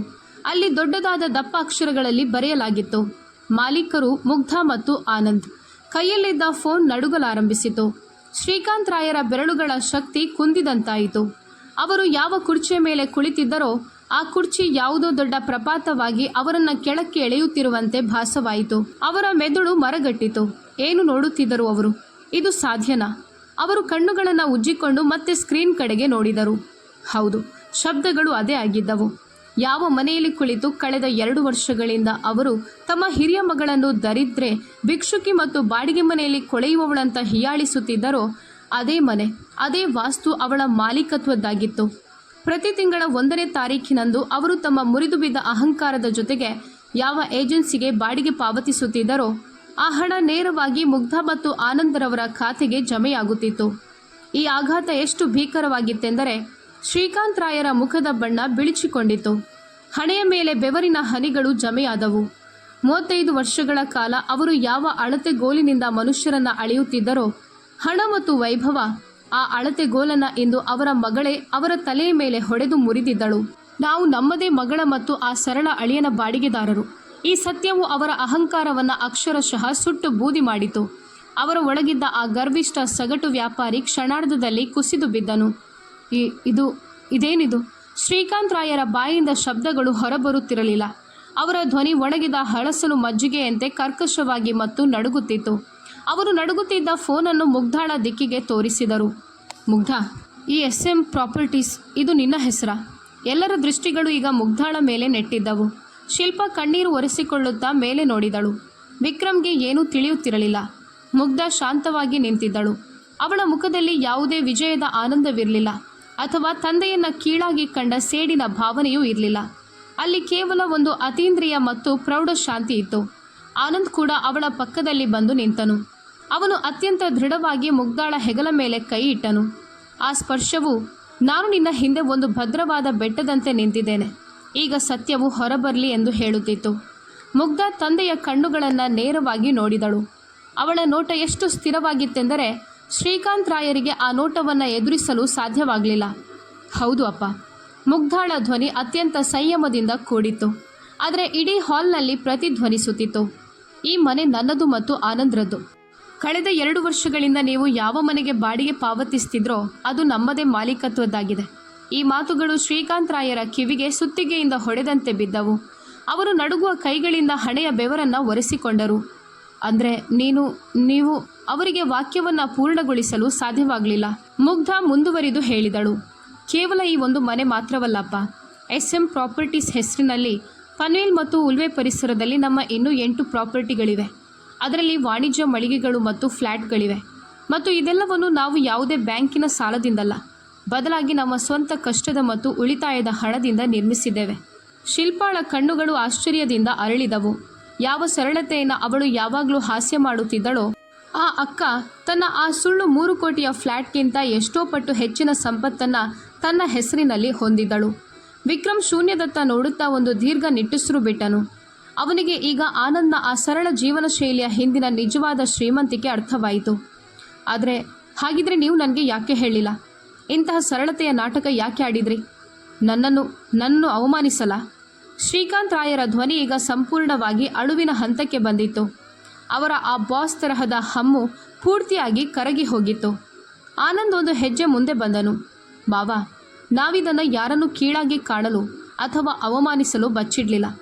ಮುಗ್ಧಾ ಈ ರಹಸ್ಯವನ್ನು ನನ್ನೊಂದಿಗೆ ಕಾಪಾಡಿಕೊಂಡ್ಳು. ಯಾಕಂದರೆ ಅವಳಿಗೆ ತಿಳಿದಿತ್ತು ಹಣದ ಕಡೆಗೆ ನೋಡುವ ನಿಮ್ಮ ದೃಷ್ಟಿಕೋನವೇ ಬೇರೆ ಅಂತ. ನೀವು ಮನುಷ್ಯನ ಬೆಲೆಯನ್ನು ಅವರ ಬ್ಯಾಂಕ್ ಬ್ಯಾಲೆನ್ಸ್ ಮೇಲೆ ನಿರ್ಧರಿಸ್ತೀರಿ. ನಮಗೆ ನಿಮ್ಮನ್ನು ಅವಮಾನಿಸಬೇಕೆಂದಿದ್ದರೆ 2 ವರ್ಷಗಳ ಹಿಂದೆ ನೀವು ಮನೆ ಮಾರಿ ರಸ್ತೆಗೆ ಬಂದಾಗಲೇ ನಾವು ಹೇಳುತ್ತಿದ್ದೆವು, ನೀವು ನಮ್ಮ ಮನೆಯಲ್ಲಿ ವಾಸಿಸಲು ಬಂದಿದ್ದೀರಿ ಎಂದು. ಆದರೆ ನಾವು ಹಾಗೆ ಮಾಡಲಿಲ್ಲ. ಮುಗ್ಧಾ ಮುಂದೆ ಬಂದು ಹೇಳಿದಳು. ಅಪ್ಪ, ಹಣ ಬದುಕಲು ಬೇಕು, ಪ್ರದರ್ಶನಕ್ಕಲ್ಲ. ಶಿಲ್ಪಾ ಮತ್ತು ವಿಕ್ರಮ್ ಪ್ರದರ್ಶನಕ್ಕಾಗಿ ಹಣವನ್ನು ಉಡಾಯಿಸಿದರು ಮತ್ತು ಇಂದು ಅವರಿಗೆ ಮನೆ ಇಲ್ಲದಂತಾಗಿದೆ. ನಾವು ಹಣವನ್ನು ಭವಿಷ್ಯಕ್ಕಾಗಿ ಬಿತ್ತಿದ್ದೇವೆ. ಶ್ರೀಕಾಂತ್ ರಾಯರಿಗೆ ತಮ್ಮ ಅಸ್ತಿತ್ವದ ಬಗ್ಗೆ ನಾಚಿಕೆಯಾಗತೊಡಗಿತು. ಅವರು ಜೀವನವಿಡೀ ತಪ್ಪು ಕುದುರೆಯ ಮೇಲೆ ಪಣ ಹೂಡಿದ್ದರು. ಯಾವ ಮಗಳನ್ನು ಅವರು ತಲೆಯ ಮೇಲೆ ಹೊತ್ತು ಮೆರೆಸಿದ್ದರೋ ಅವಳು ಸುಳ್ಳು ವೈಭವದಲ್ಲಿ ಮುಳುಗಿದ್ದಳು. ಮತ್ತು ಯಾವ ಮಗಳನ್ನು ಅವರು ಕಾಲ ಕೆಳಗಿನ ಧೂಳೆಂದು ಭಾವಿಸಿದ್ದರೋ ಅವಳೇ ಇಂದು ಅವರಿಗೆ ನೆರಳಾಗಿ ನಿಂತಿದ್ದಳು. ಅವರ ಕೈಯಿಂದ ಮುಗ್ಧಾಳ ಫೋನ್ ಸೋಫಾದ ಮೇಲೆ ಜಾರಿತು. ಅವರ 2 ಕೈಗಳು ಮೊಣಕಾಲುಗಳ ಮೇಲೆ ಆಸರೆ ಪಡೆದವು ಮತ್ತು ಅವರು ತಲೆ ತಗ್ಗಿಸಿ ನಿಶ್ಶಬ್ದರಾದರು. ಅದು ಅವರ ಜೀವನದ ಅತ್ಯಂತ ದೊಡ್ಡ ಸೋಲಾಗಿತ್ತು. ಆದರೆ ಆ ಸೋಲು ಅವರಿಗೆ 35 ವರ್ಷಗಳಿಂದ ಅರಿವಾಗದ ಒಂದು ಸತ್ಯದ ಸಾಕ್ಷಾತ್ಕಾರ ಮಾಡಿಸುತ್ತಿತ್ತು. ಸೋಫಾದ ಮೇಲೆ ಬಿದ್ದಿದ್ದ ಆ ಫೋನ್ನ ಸ್ಕ್ರೀನ್ ಬೆಳಕು ಈಗ ನಿಧಾನವಾಗಿ ಮಸುಕಾಗುತ್ತಿತ್ತು. ಆದರೆ ಶ್ರೀಕಾಂತ್ ರಾಯರ ಜೀವನದ ಅತಿದೊಡ್ಡ ಮತ್ತು ಕಹಿಯಾದ ಸತ್ಯವನ್ನು ಆ ಬೆಳಕು ಶಾಶ್ವತವಾಗಿ ಕೆತ್ತಿ ಹೋಗಿತ್ತು. ವಾಶಿಯ ಆ ಗರ್ವಿಷ್ಠ ವ್ಯಾಪಾರಿಯ, ಆ ಅಹಂಕಾರಿ ತಂದೆಯ ಅಹಂಕಾರ ಈಗ ಸಂಪೂರ್ಣವಾಗಿ ಮಣ್ಣು ಪಾಲಾಗಿತ್ತು. ಅವರ 2 ಕೈಗಳು ಮೊಣಕಾಲುಗಳ ಮೇಲೆ ಊರಿದವು ಮತ್ತು ದೃಷ್ಟಿ ನೆಲಕ್ಕೆ ನೆಟ್ಟಿತ್ತು.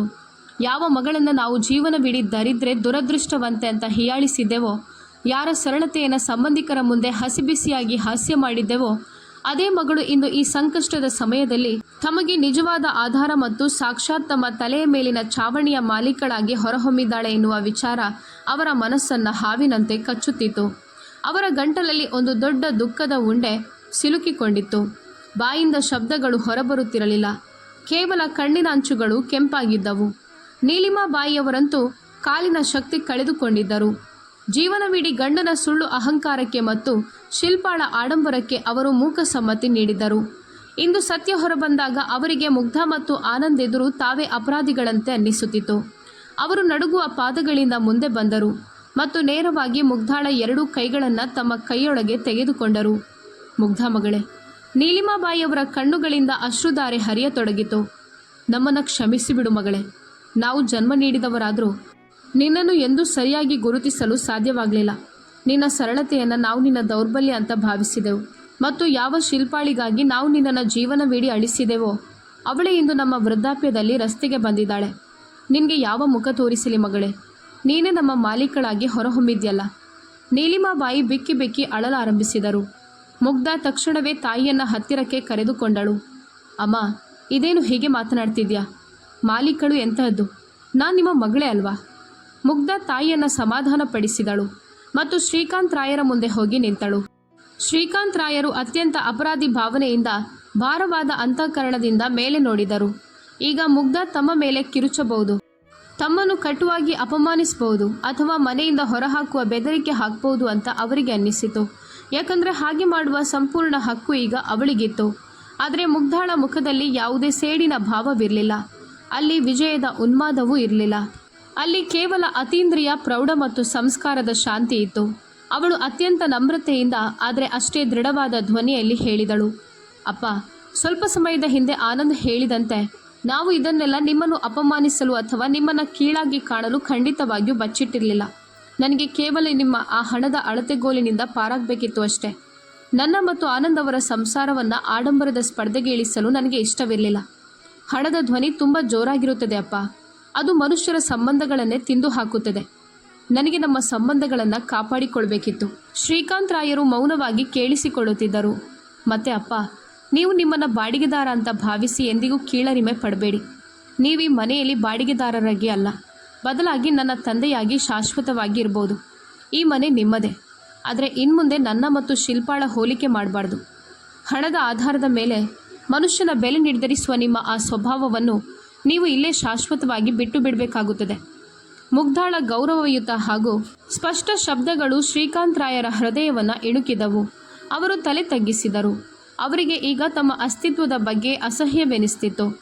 ಅಷ್ಟರಲ್ಲಿ ಪುಟ್ಟ ಸಾಯಿಷಾ, ಇದುವರೆಗೆ ಇದೆಲ್ಲವನ್ನು ದೊಡ್ಡ ಕಣ್ಣುಗಳಿಂದ ನೋಡುತ್ತಿದ್ದವಳು, ನಿಧಾನವಾಗಿ ನಡೆದು ಶ್ರೀಕಾಂತ್ ರಾಯರ ಹತ್ತಿರ ಬಂದಳು.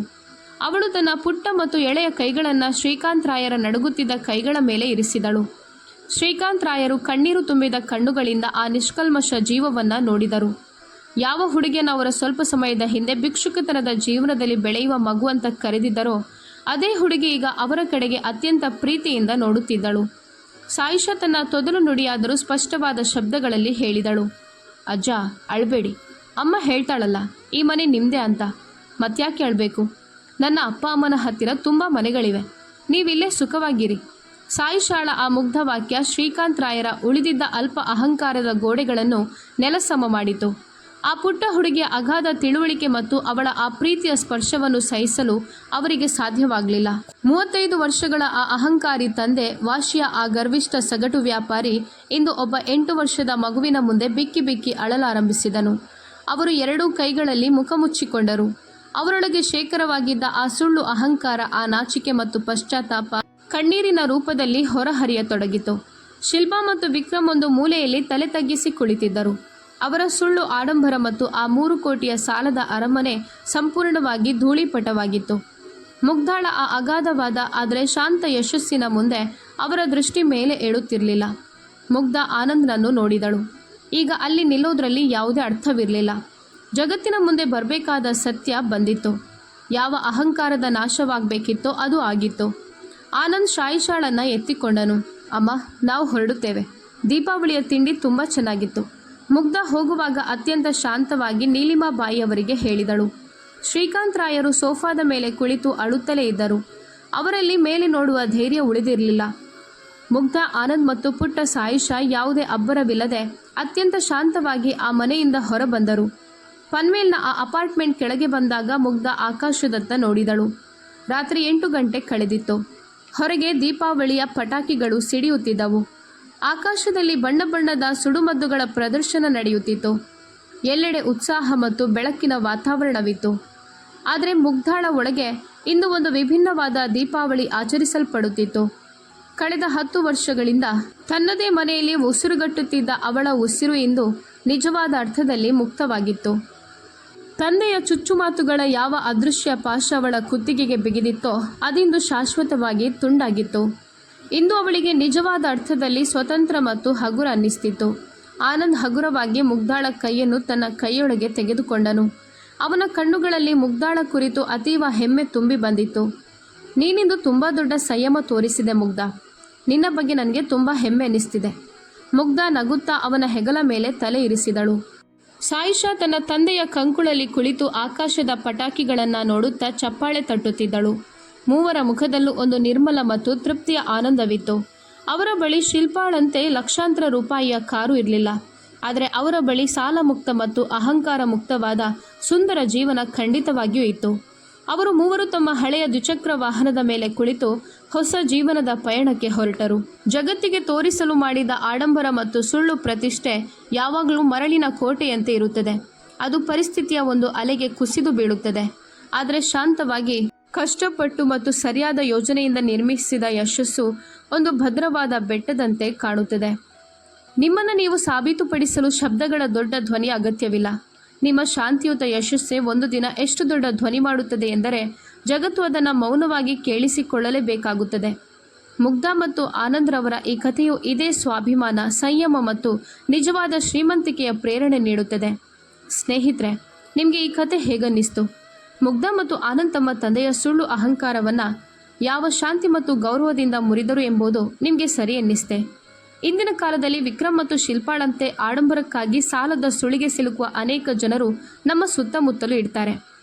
ಅವರ ಬಗ್ಗೆ ನಿಮ್ಮ ಅಭಿಪ್ರಾಯವೇನು ಎಂಬುದನ್ನು ನನಗೆ ಕೆಳಗೆ ಕಾಮೆಂಟ್ ಮಾಡಿ ಖಂಡಿತ ತಿಳಿಸಿ. ನಿಮ್ಮ ಕಾಮೆಂಟ್ಗಳನ್ನು ಓದಲು ನಾನು ಯಾವಾಗಲೂ ಇಷ್ಟಪಡುತ್ತೇನೆ. ನಿಮಗೆ ಈ ಕತೆ ಮನಸ್ಸಿನಿಂದ ಇಷ್ಟವಾಗಿದ್ದರೆ ಮತ್ತು ಇದರಿಂದ ಏನಾದರೂ ಒಳ್ಳೆಯ ಪಾಠ ಸಿಕ್ಕಿದರೆ ವಿಡಿಯೋವನ್ನು ಖಂಡಿತ ಲೈಕ್ ಮಾಡಿ ಮತ್ತು ನಿಮ್ಮ ಮಿತ್ರರು ಹಾಗೂ ಸಂಬಂಧಿಕರೊಂದಿಗೆ ಶೇರ್ ಮಾಡಲು ಮರಿಬೇಡಿ. ಇಂತಹದ್ದೇ ಹೊಸ ಹೊಸ ಹೃದಯ ಸ್ಪರ್ಶಿ ಮತ್ತು ಕಣ್ತೆರೆಸುವ ಅಪ್ಪಟ ಕಥೆಗಳನ್ನು ಕನ್ನಡದಲ್ಲಿ ಕೇಳಲು ನಮ್ಮ ಚಾನೆಲನ್ನು ತಕ್ಷಣ ಸಬ್ಸ್ಕ್ರೈಬ್ ಮಾಡಿ ಮತ್ತು ಪಕ್ಕದ ಗಂಟೆ ಅಂದರೆ ಬೆಲ್ ಐಕಾನ್ ಒತ್ತಿ. ಇದರಿಂದ ನಮ್ಮ ಹೊಸ ವಿಡಿಯೋ ಬಂದಾಗ ಮೊದಲು ನಿಮಗೆ ನೋಟಿಫಿಕೇಶನ್ ಸಿಗುತ್ತದೆ. ಸಮಯ ಮಾಡಿಕೊಂಡು ಈ ಕತೆ ಕೇಳಿದ್ದಕ್ಕಾಗಿ ತುಂಬ ಧನ್ಯವಾದಗಳು. ಹಾಗಿದ್ರೆ ಸಿಗೋಣ ಮುಂದಿನ ಒಂದು ಹೊಸ ಮತ್ತು ಅದ್ಭುತ ಕಥೆಯಲ್ಲಿ. ಅಲ್ಲಿಯವರೆಗೆ ನಿಮ್ಮ ಮತ್ತು ನಿಮ್ಮ ಕುಟುಂಬದ ಕಾಳಜಿ ವಹಿಸಿ.